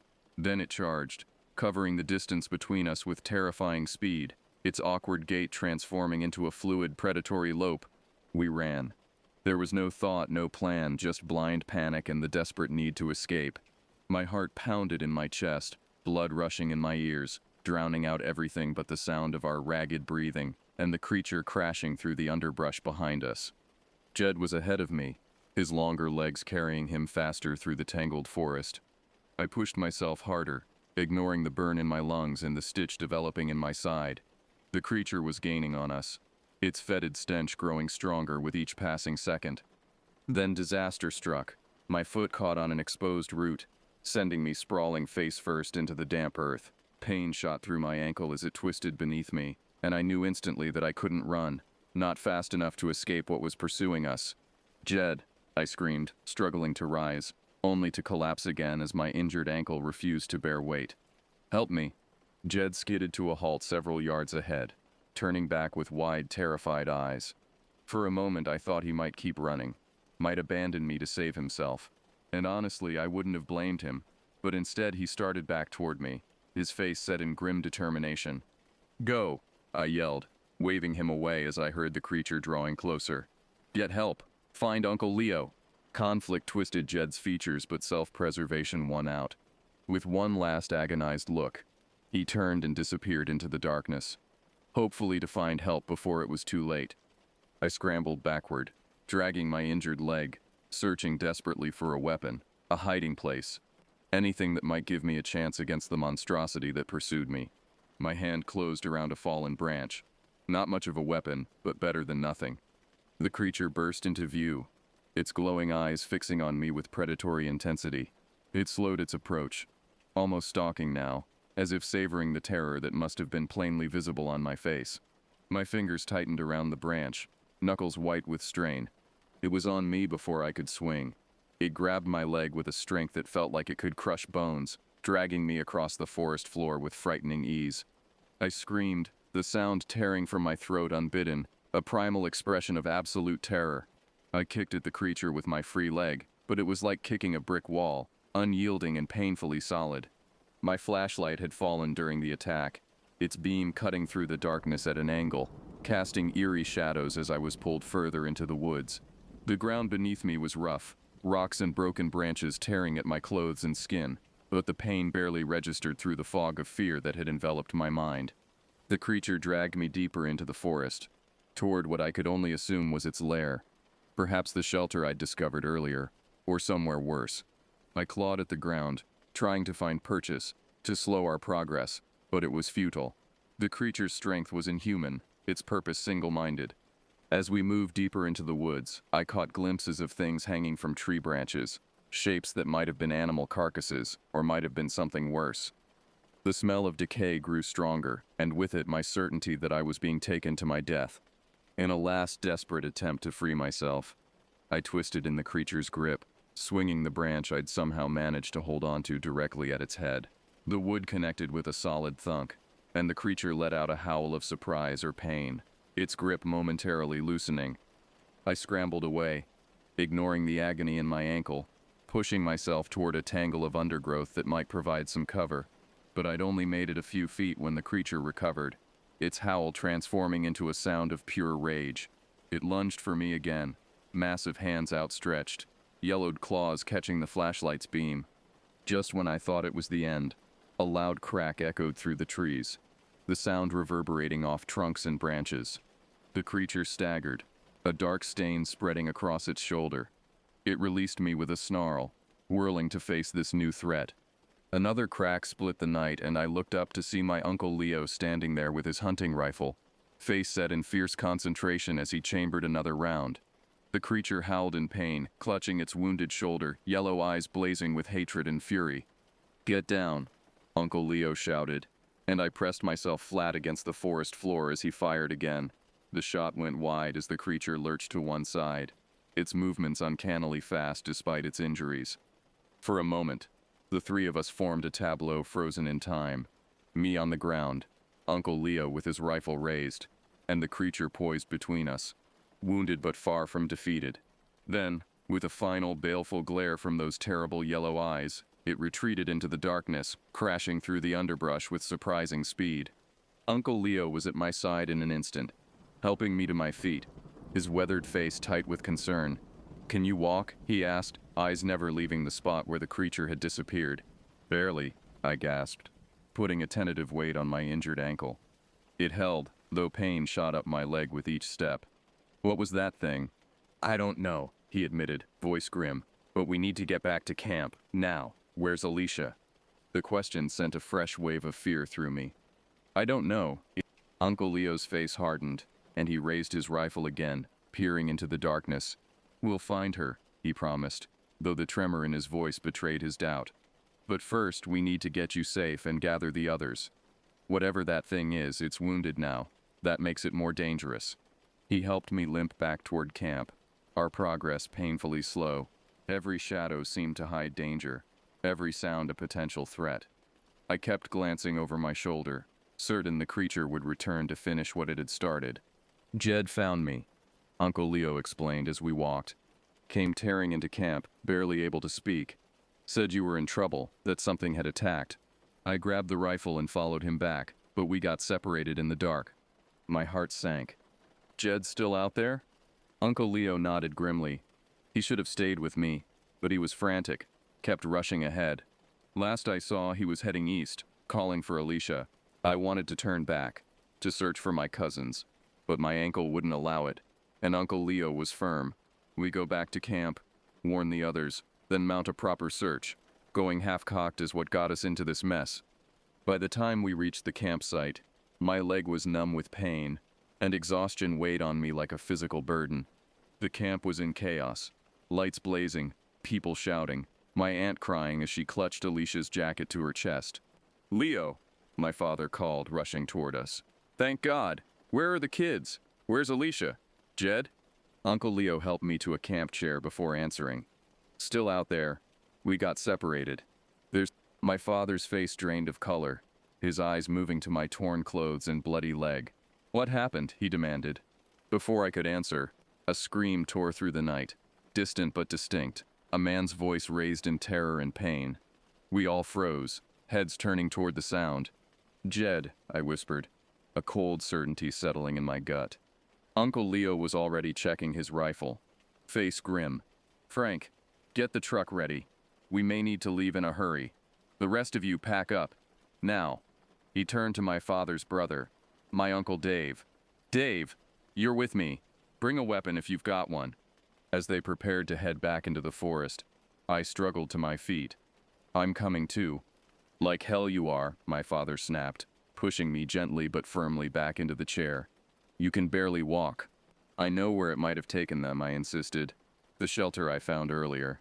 If Alicia and Jed are still alive, that's where they'll be. Uncle Leo hesitated, then nodded. Tell us where to find it. I described the location as best I could. The distinctive rock formation nearby. The clearing with the crude shelter. Uncle Leo and Uncle Dave set off. Flashlights cutting through the darkness. The gleam of rifle barrels visible in their beams. The waiting was agony. My mother cleaned and bandaged my leg while my father paced the perimeter of our camp, a baseball bat clutched in white-knuckled hands. Aunt Pauline sat silently, tears streaming down her face as she clutched a photo of Alicia and Jed taken earlier that day. Minutes stretched into an hour, and my hope dwindled with each passing second. The forest was silent now. No more screams, no sounds of pursuit or conflict, just the eerie quiet that had unsettled me from the moment we arrived. Finally, we heard footsteps approaching, and everyone tensed.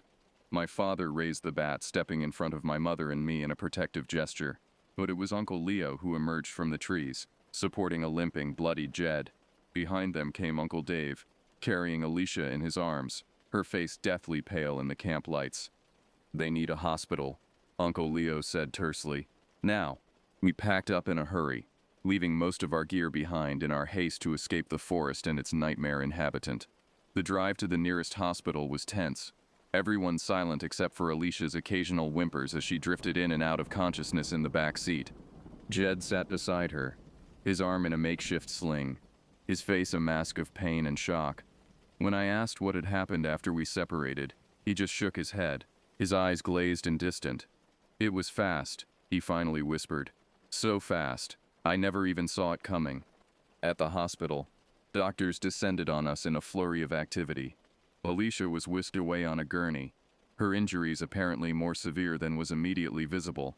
Jed went next, his dislocated shoulder and numerous lacerations requiring immediate attention. My own injuries, a sprained ankle and various cuts and bruises, seemed minor in comparison. As we sat in the waiting room, Uncle Leo recounted how they'd found my cousins. They'd located the shelter I'd described, but it was empty, no sign of either Jed or Alicia. They were about to leave when they heard a weak call for help coming from a ravine nearby. Jed was trying to climb out, Uncle Leo explained, his voice hollow with the memory, dragging himself up with one arm. The other was wrong, twisted. He said the thing had thrown him down there like he weighed nothing. He paused, taking a shuddering breath. We found Alicia at the bottom of the ravine, unconscious. At first I thought he couldn't finish the sentence. What was that thing? My father asked, his face ashen in the harsh fluorescent lights of the hospital. Uncle Leo shook his head. I've been hunting these woods for 30 years. Never seen anything like it. Not natural, whatever it was. A doctor emerged from the treatment area, clipboard in hand. Merrick family, he called, and we all stood. Alicia is stable, he assured us, sensing our anxiety. Concussion, 3 broken ribs, numerous lacerations and contusions. We're keeping her overnight for observation, but she should make a full recovery. The relief was palpable. A collective exhale that seemed to release some of the tension that had held us rigid since our escape from the forest. And Jed? Aunt Pauline asked, her voice small. Dislocated shoulder, mild hypothermia, superficial cuts. We've set the shoulder and given him something for the pain. He's asking for you. We found Jed in a curtained cubicle, his arm properly splinted now, his eyes clearer than they had been in the car. When he saw us, he attempted a smile that didn't reach his eyes. Hell of a family reunion, huh? He croaked, voice rough with exhaustion. Aunt Pauline rushed to his side, fussing over him in the way mothers do when their children have narrowly escaped disaster. Uncle Leo hung back, his expression unreadable as he watched the reunion. Later, when Jed had been sedated, and Alicia was resting comfortably in a private room, a police officer arrived to take our statements. He was skeptical, treating the incident like some sort of wild animal attack, perhaps a bear or mountain lion driven to unusual aggression by hunger or disease. There are no monsters in those woods, he said firmly, closing his notebook with an air of finality. Just wildlife that occasionally conflicts with humans. It wasn't a bear, I insisted, frustration mounting at his dismissive attitude. It walked on 2 legs. It had hands. It dragged me through the forest deliberately, with purpose. The officer's expression softened into something like pity. Trauma can affect how we perceive events, Mr. Merrick. Your mind may have embellished the experience to make sense of what happened. I wanted to argue further, to make him understand the horror of what we'd encountered, but exhaustion was setting in, the adrenaline that had sustained me finally ebbing away. Instead, I showed him the photos I'd taken of the footprints earlier that day. He studied them with a frown, then shrugged. Could be anything. Soil disturbance, maybe two prints overlapping. I'll send an officer out to check the campsite, but don't expect much. True to his word, they sent a few officers to investigate, but they found nothing. No tracks, no sign of the creature, not even the shelter I'd discovered. It was as if the entire experience had been a shared hallucination, a collective nightmare with no physical evidence to prove its reality. The family reunion was officially over. We all went our separate ways, trying to forget the nightmare we'd experienced. Alicia was released from the hospital 2 days later, silent and withdrawn, refusing to discuss what had happened in the woods before Uncle Leo and Uncle Dave found her. Jed recovered more quickly, at least physically, though sometimes I'd catch him staring into the distance, his expression haunted by memories he wouldn't share. As for me, I couldn't let it go. Once my ankle healed, I threw myself into research, scouring local legends, newspaper archives, and online forums for any mention of similar encounters in the Lake Shasta area. What I found disturbed me deeply. There were others, dozens of reports spanning decades, all describing a similar creature stalking the forests of Northern California. Some called it Bigfoot, others had different names, but all the descriptions matched what we saw: unnaturally tall, emaciated yet strong, with glowing eyes and a face almost, but not quite human. More disturbing were the missing persons reports. Every few years, hikers, campers, or local residents would vanish without a trace in those same woods. Most were never found. Those who were, well, the reports used clinical terms like predation and scavenging, but reading between the lines painted a horrific picture of what had happened to them. I compiled my findings, creating a digital archive of every scrap of information I could find about the creature. Part of me wanted to go public, to warn others about the danger lurking in those forests. But who would believe me? The police hadn't. Even my own family preferred to rationalize what had happened, to file it away as an animal attack, or, in some cases, to simply not speak of it at all. Months went by, and the nightmares eventually began to fade. I stopped jumping at shadows, stopped checking the locks on my doors and windows obsessively every night. Life, as it has a way of doing, returned to a semblance of normalcy. But I never went back to those woods. None of us did. The next family reunion was held at my aunt's house in San Diego, as far from forests and wilderness as we could manage. Jed didn't bring his guitar, and Alicia didn't play pranks. We ate, we talked, we pretended to be the same people we'd been before that night, but we weren't. We couldn't be. Sometimes, in the quiet hours of the night when sleep eludes me, I find myself returning to my research, adding new reports, new sightings to my archive. The creature is still out there. I know it as surely as I know my own name.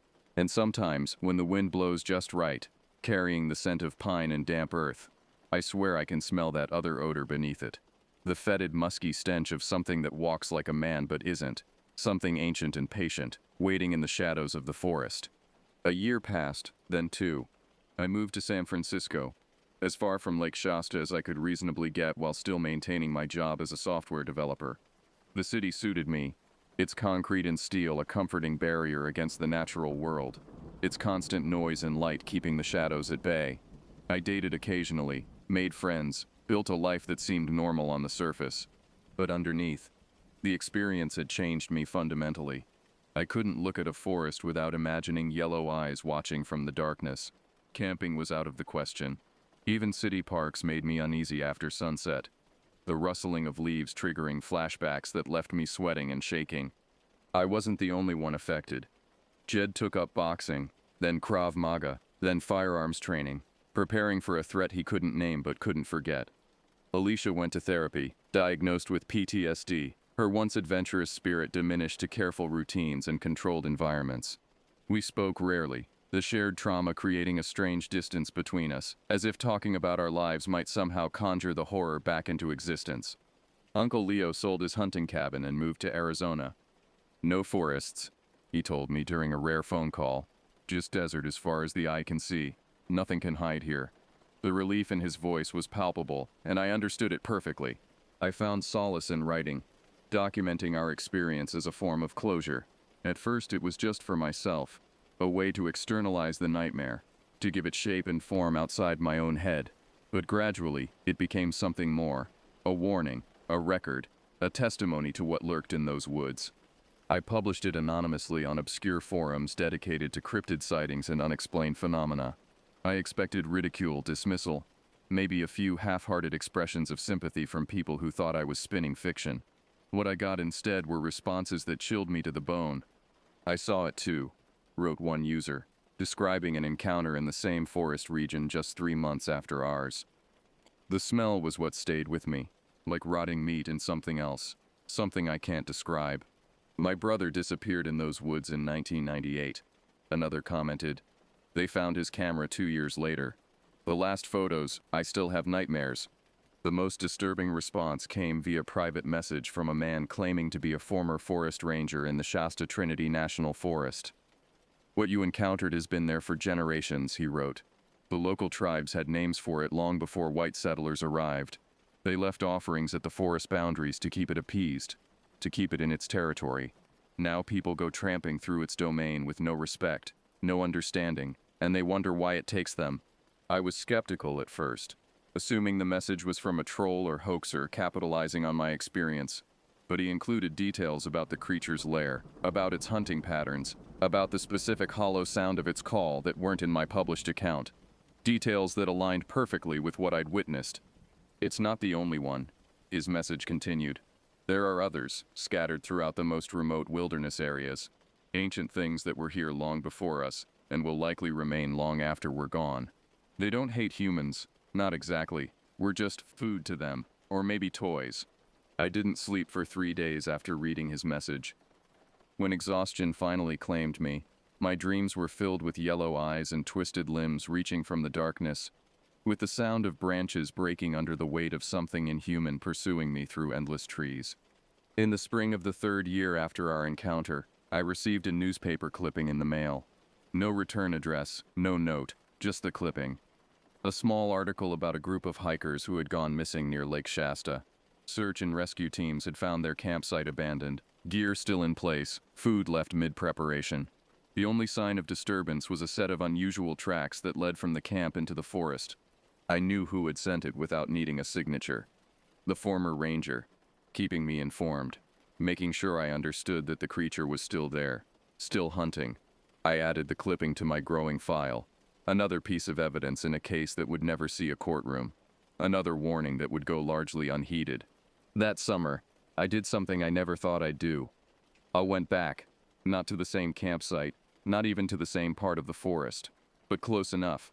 I told myself it was for closure, for final confirmation that what we'd experienced was real. In truth, I'm not sure why I went. Perhaps some part of me needed to face the fear, to look into the darkness and see if it still looked back. I rented a cabin on the outskirts of a small town near the forest. Well populated enough to feel safe, but close enough to the wilderness to serve my purpose.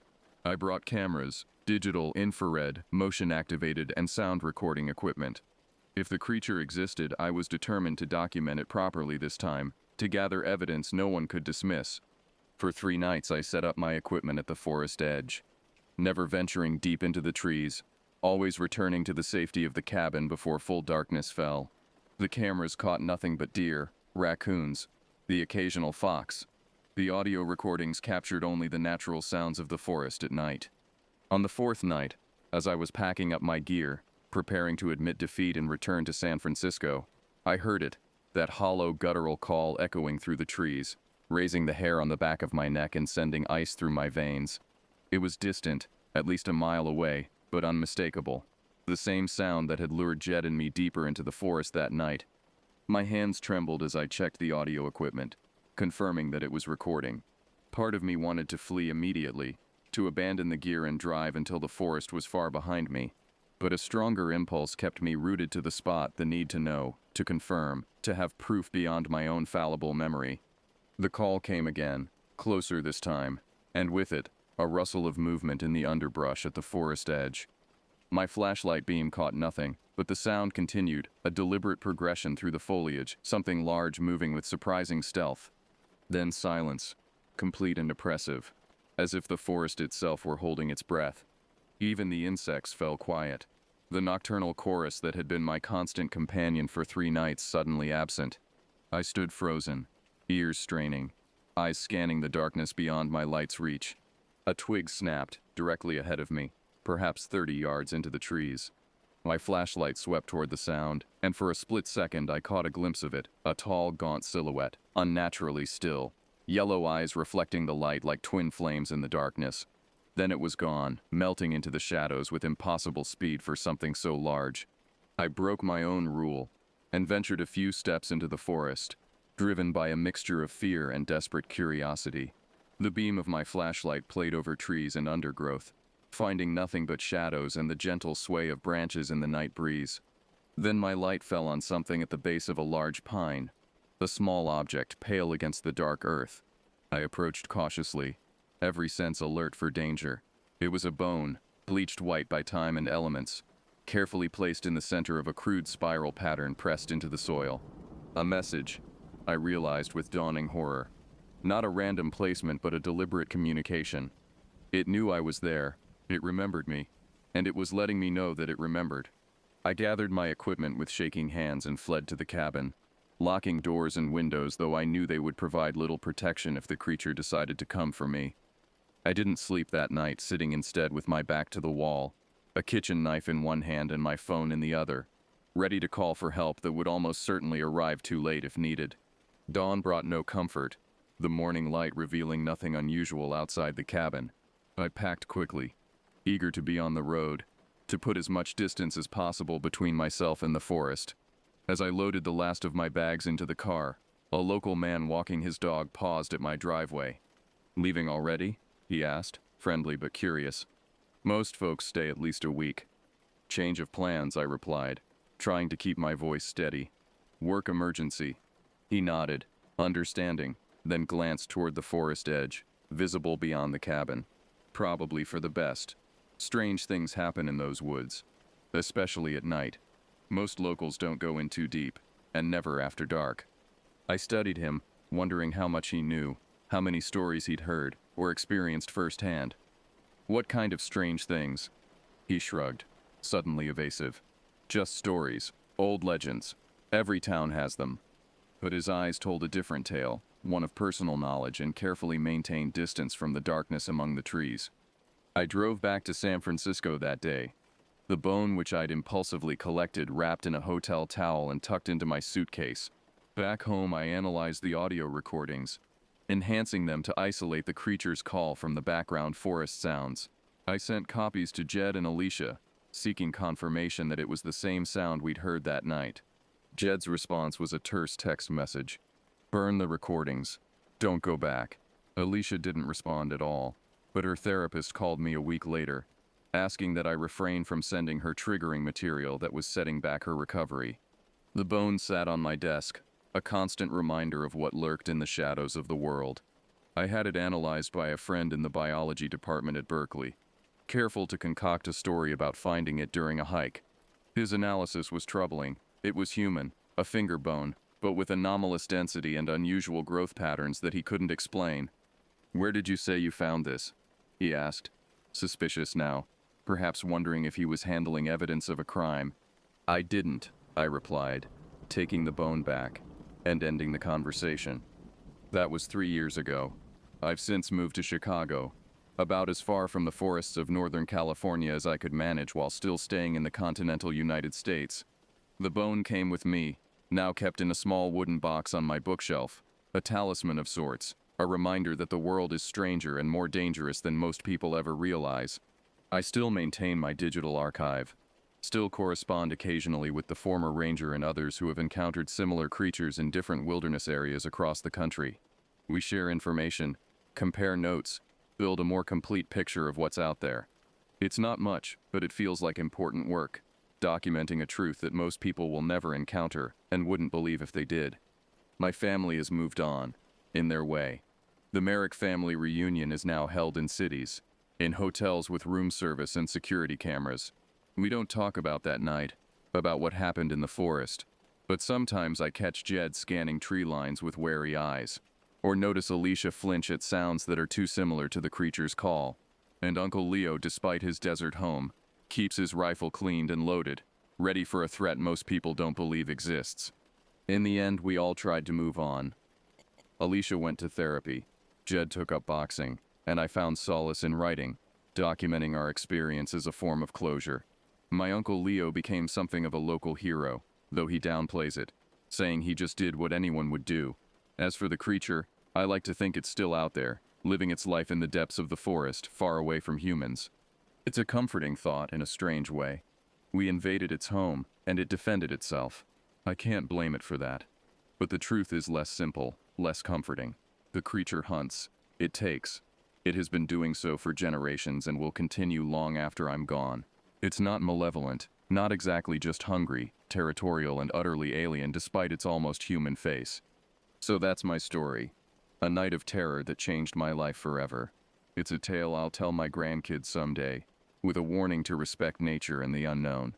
Because you never know what's out there, lurking just beyond the campfire's light, watching with ancient yellow eyes, waiting for the moment when darkness falls and you find yourself alone in the woods. And if you ever camp near Lake Shasta, if you ever feel eyes watching you from the shadows, if you ever hear a hollow guttural call echoing through the trees, run. Don't look back, don't hesitate, just run. Some truths are better left unconfirmed, some corners of the world better left unexplored. Because there are things in this world older and hungrier than humanity. Things that see us not as the dominant species we believe ourselves to be, but as prey. I know. I've seen one. And sometimes, in my nightmares, it still sees me.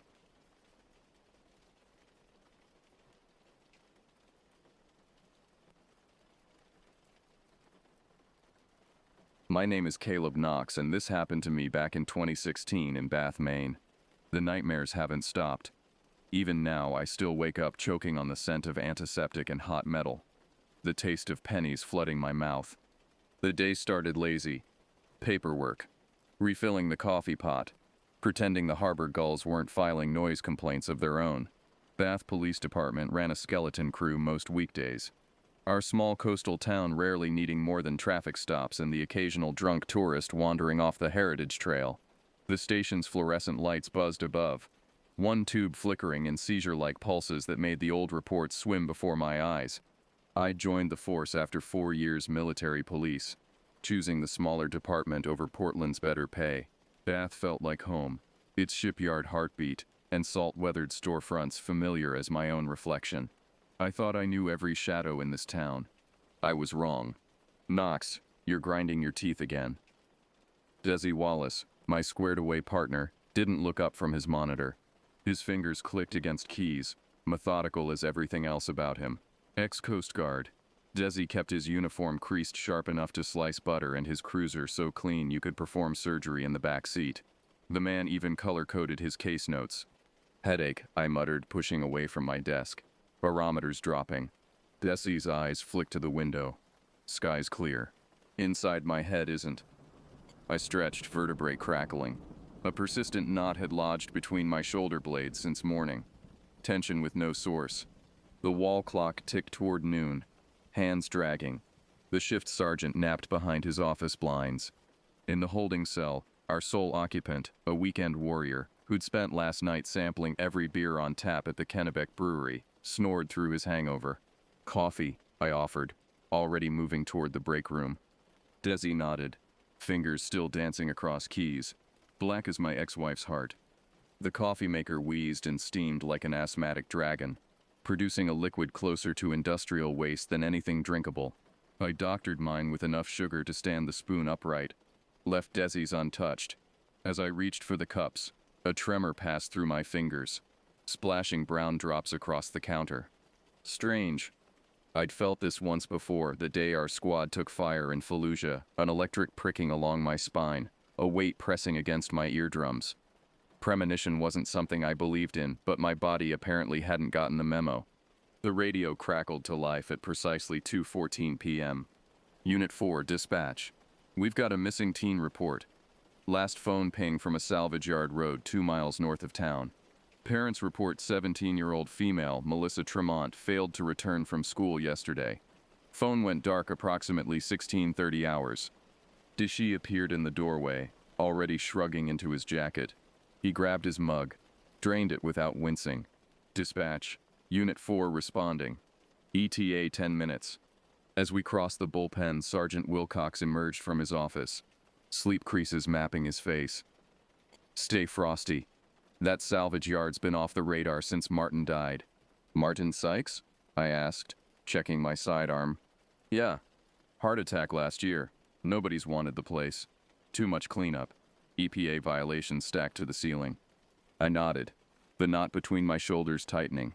I told him the owner, Martin Sykes, had died last year, and nobody wanted the place, I said as we headed out. Dissy collected the cruiser keys, humming some off-key country riff as we rolled through town. Old storefronts slid by, tourists meandering between boutiques, unaware of the cold feeling spreading through my gut. Money is money to scrap men, Desi answered with a shrug, when I repeated what Wilcox had said. The road narrowed, asphalt giving way to packed gravel. Trees crowded closer, their shadows dappling our windshield in disorienting patterns.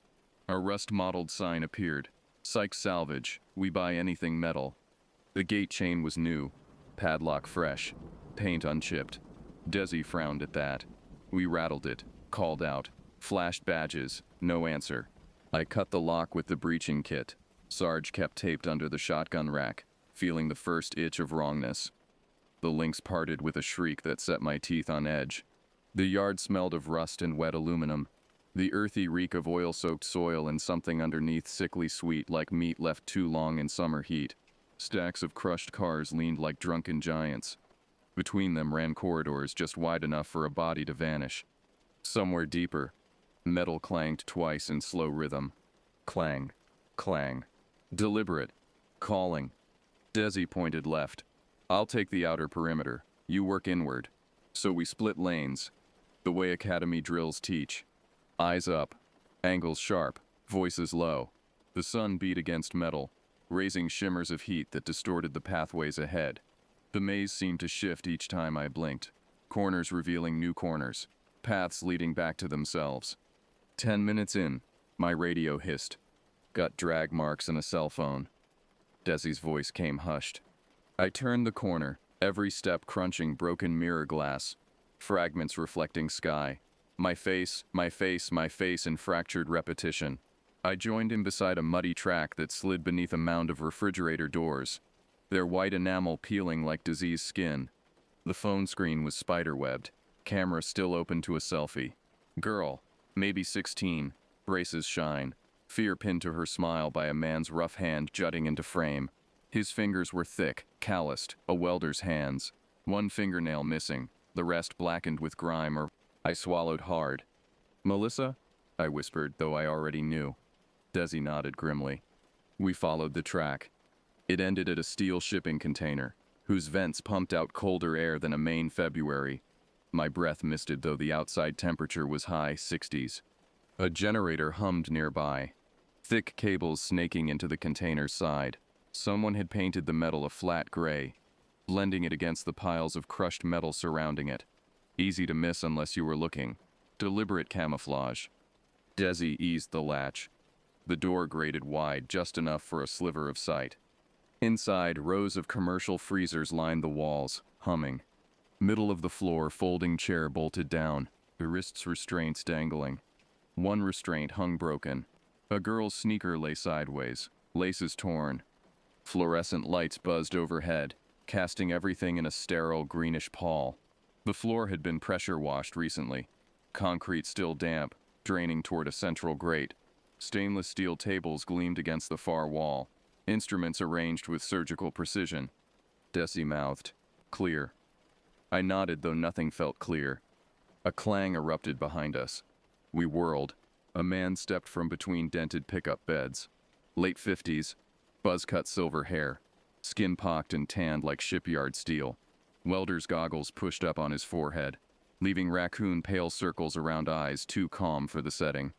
He carried a carpenter's hatchet in one hand, 2-foot boning knife in the other.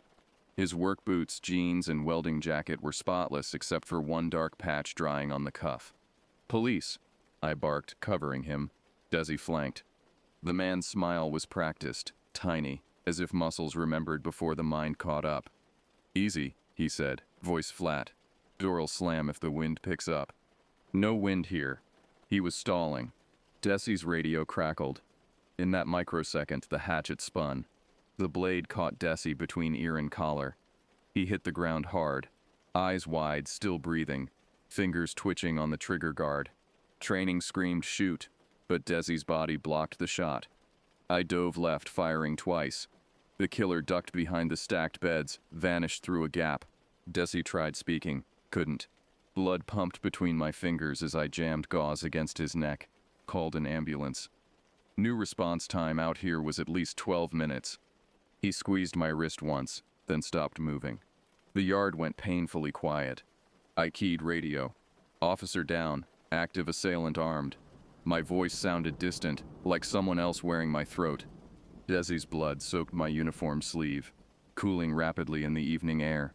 The sun had begun its descent, casting longer shadows between the piles of scrap. Each darkened corridor now held new menace. I checked Desi's pulse once more. Nothing. Then closed his eyes with shaking fingers. "I'll get him," I promised, unsure if I meant justice or vengeance. I pushed deeper, clearing row after row. Cars creaked overhead, settling in their piles. Every echo felt intentional, as if the yard itself tipped hints toward ambushes. Twice I spun toward sounds that vanished as soon as I faced them.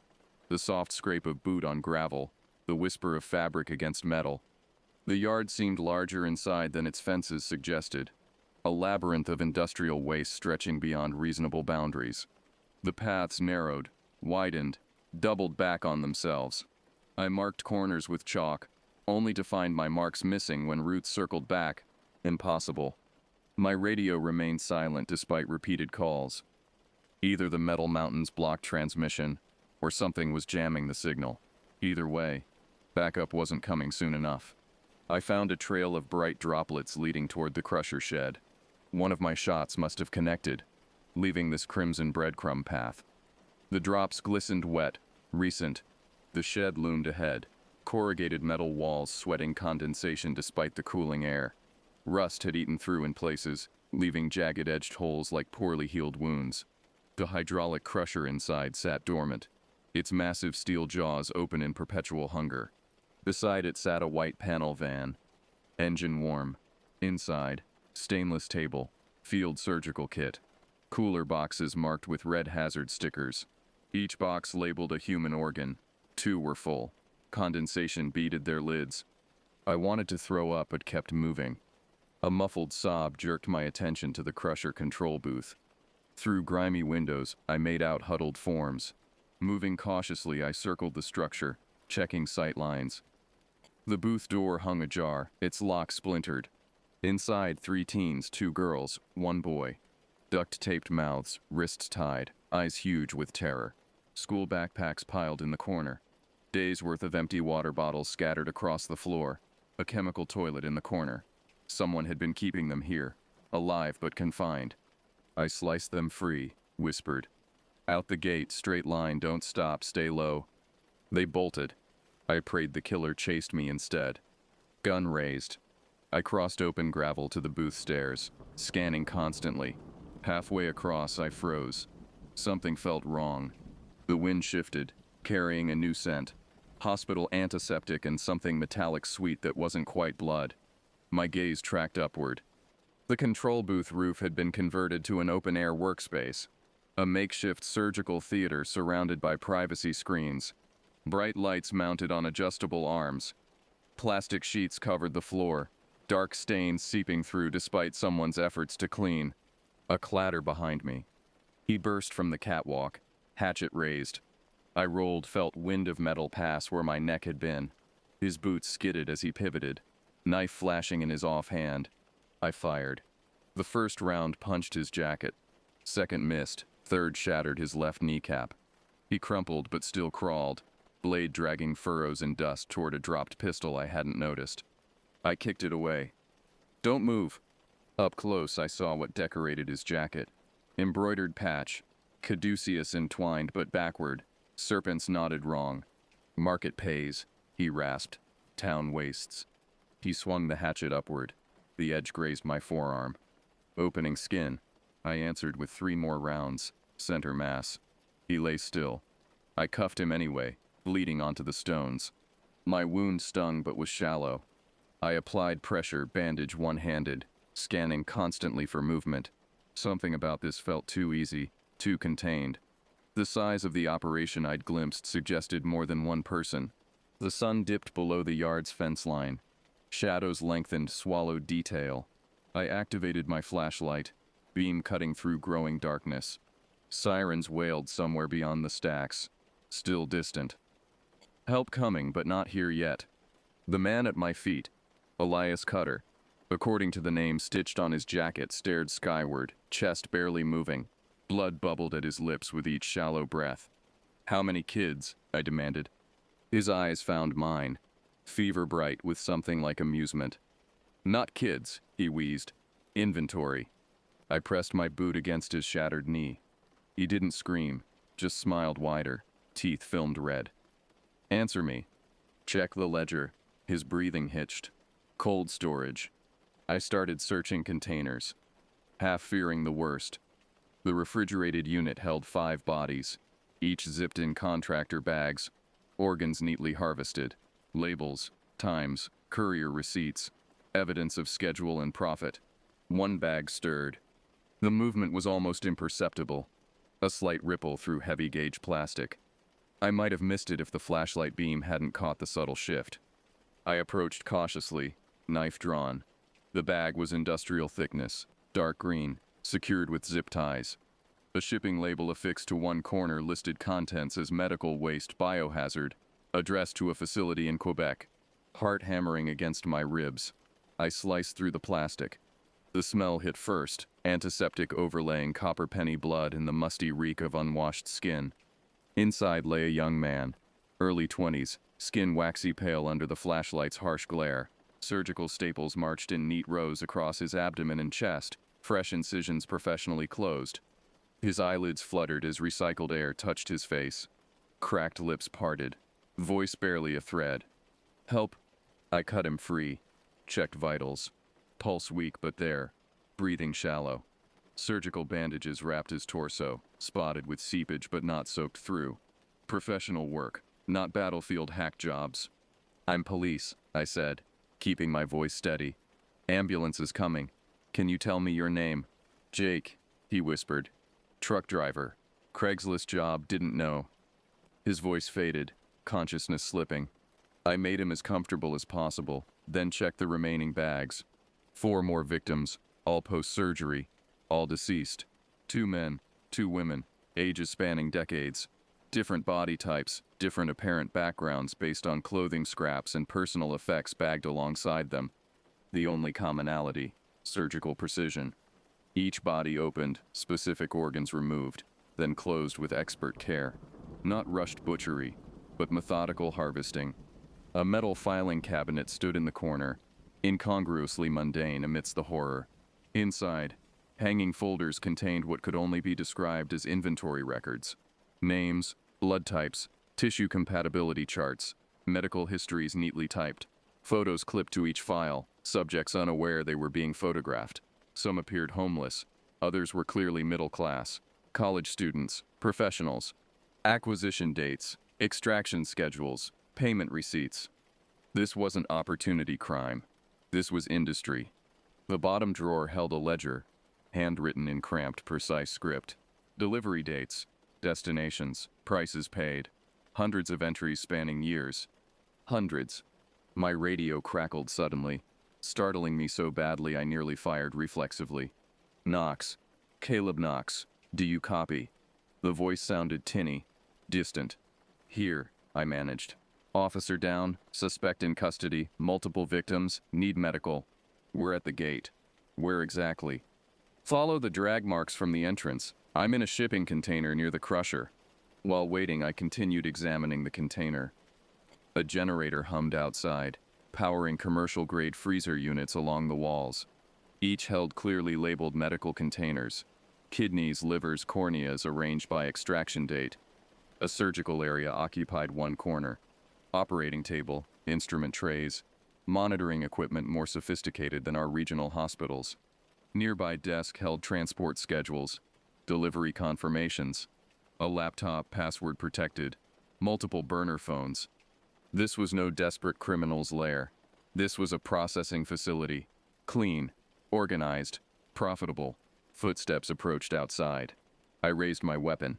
Police, identify. County sheriff coming in. 2 deputies entered, weapons drawn, expressions shifting from professional alertness to stunned horror as they surveyed the scene. Jesus Christ, the first whispered. The second keyed his radio. We need every available ambulance, crime scene unit, medical examiner, the works. They secured the container while I directed arriving EMTs toward the surviving victim. More law enforcement arrived. County units, state police. The scrapyard transformed into a sea of flashing lights and urgent voices. I guided them to Desi, still lying where he'd fallen. Then the victims. While they flooded the scene, I stood by the van, hands shaking harder than the April breeze. Knox? A county detective approached, notebook already open. We need your statement. I nodded mechanically, recounting events while watching EMTs load the surviving victim into an ambulance. The detective's questions washed over me, distant as waves on a far shore. I answered, pointed, led him through the container's horrors. The suspect? I asked finally. Due at the scene, he replied. You hit an artery, bled out before medics could stabilize. Something in his tone made me look closer. The detective's face held the careful neutrality of a man withholding judgment. He murdered my partner with a hatchet, I said flatly. Tried to do the same to me. Nobody's saying otherwise. He closed his notebook. We'll need you at the station for formal statement. Dawn was breaking as I finally climbed into a department car for transport back to Bath PD. The scrapyard looked different in early light, smaller, more mundane, its horrors less distinct beneath the pink-gold wash of sunrise. Only one thing troubled my exhausted mind as we pulled away. In all those files, all those records, I never saw the name Elias Cutter. I gave evidence until sunrise. Uniform stiff with dried streaks I didn't scrub off until they smelled metallic and wrong. Every detail logged, photographed, entered into evidence. My service weapon surrendered for ballistics testing, standard procedure for officer-involved shootings. Desk sergeant said I could take a week. I nodded, drove home, sat on my porch facing the Kennebec, watched gulls dive as if nothing beneath them had ever been cut apart for parts. The official narrative formed quickly, spread across local news by noon.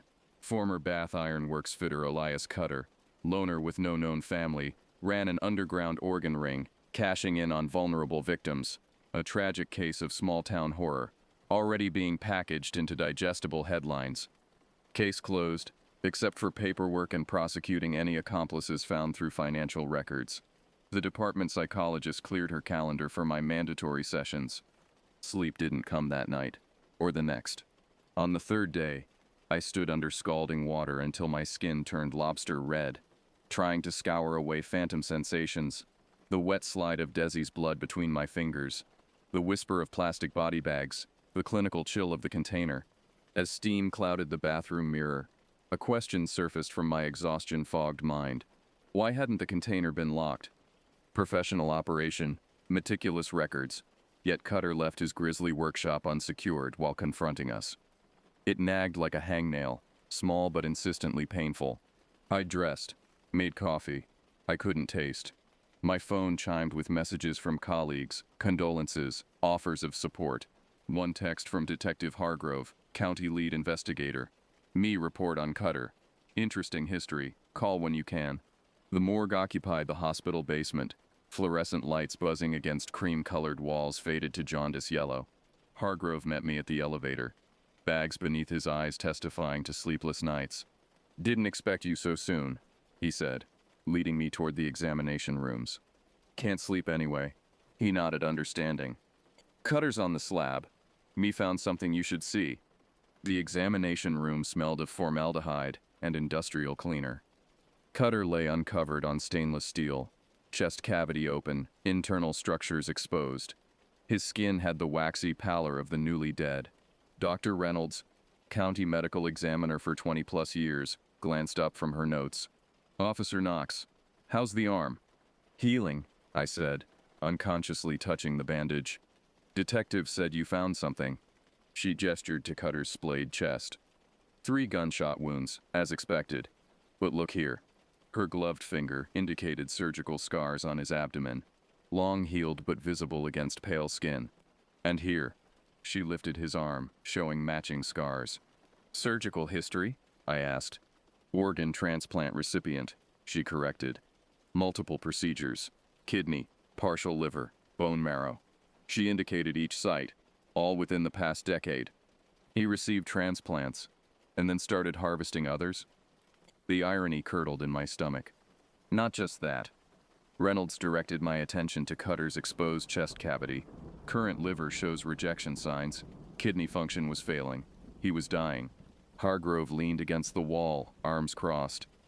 We found anti-rejection medications in his apartment. Monthly prescriptions, thousands of dollars, no insurance. The organ business financed his own treatments, I said, the picture forming with nauseating clarity. There's more.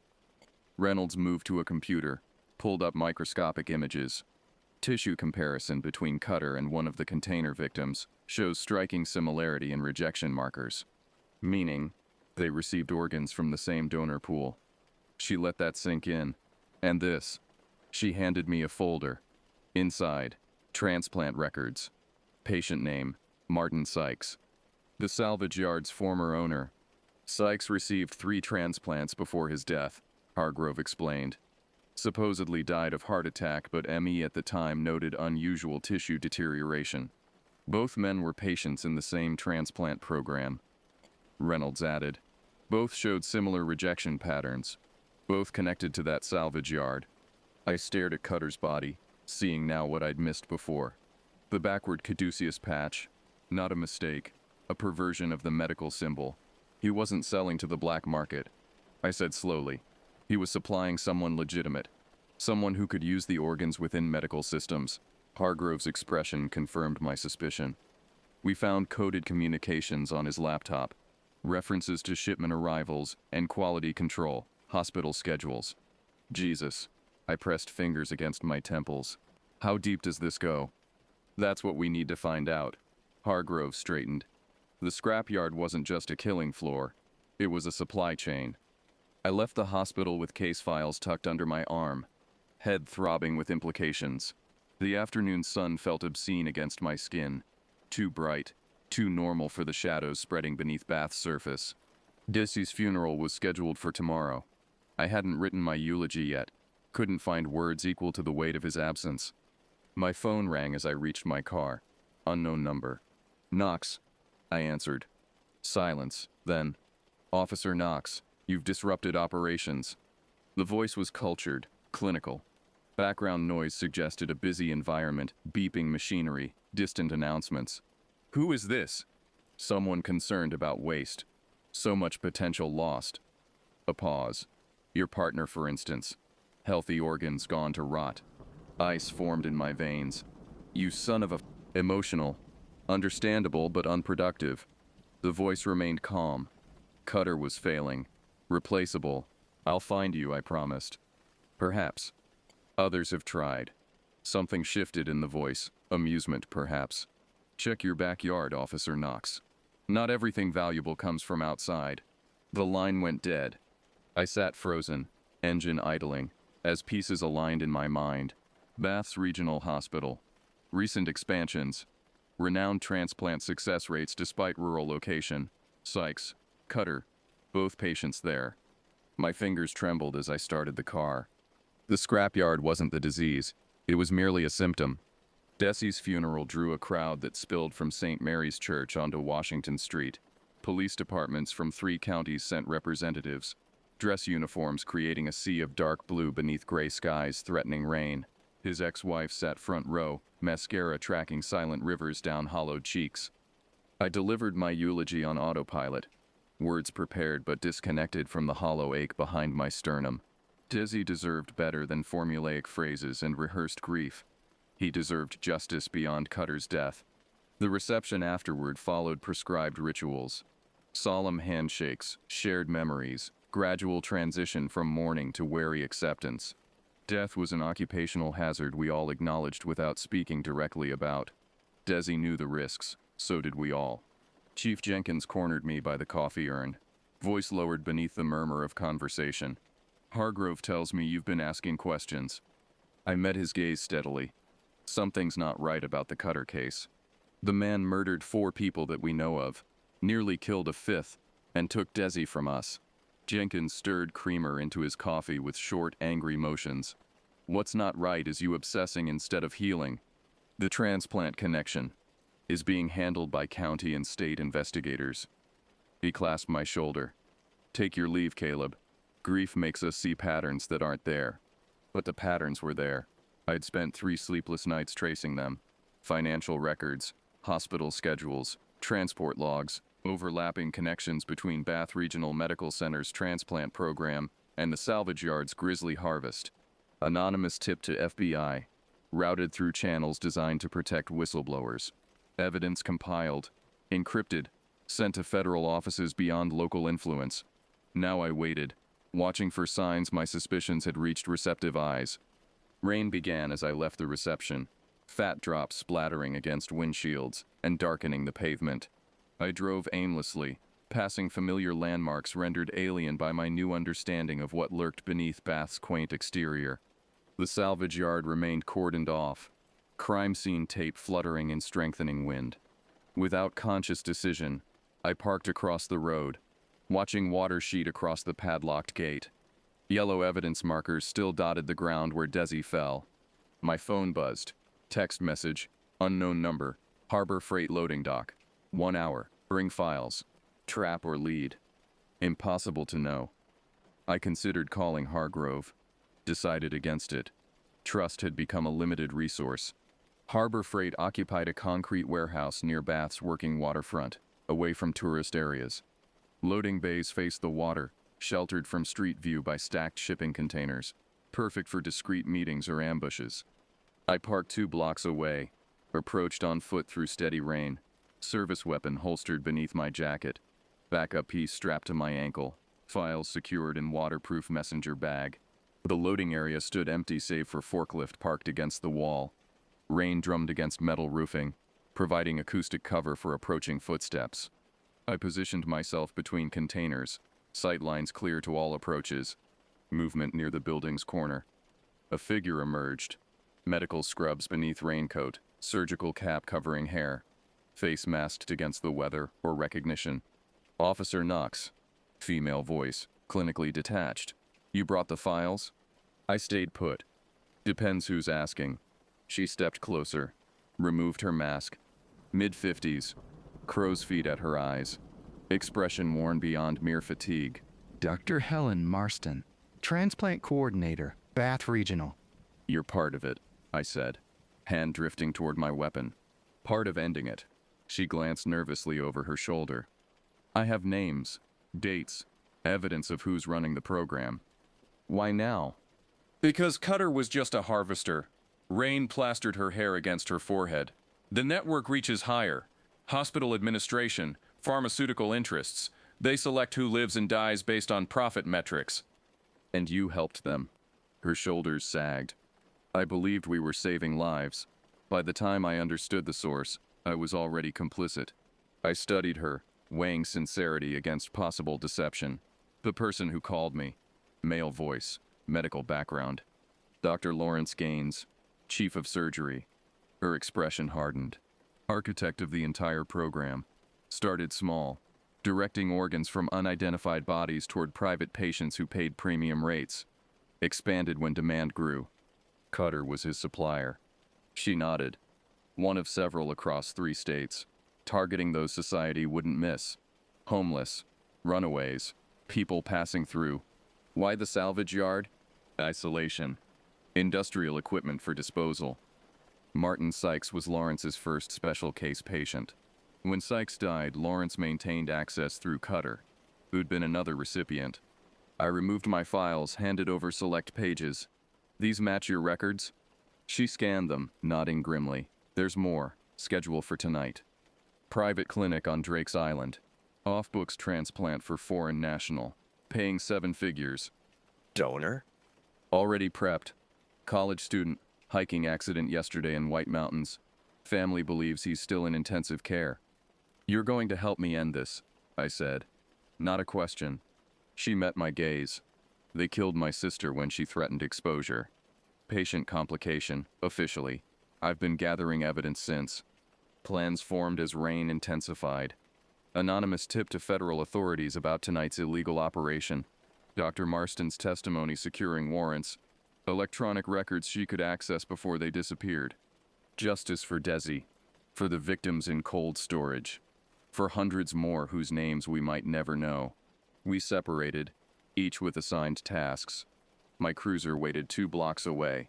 Radio ready to coordinate with trusted contacts in state police.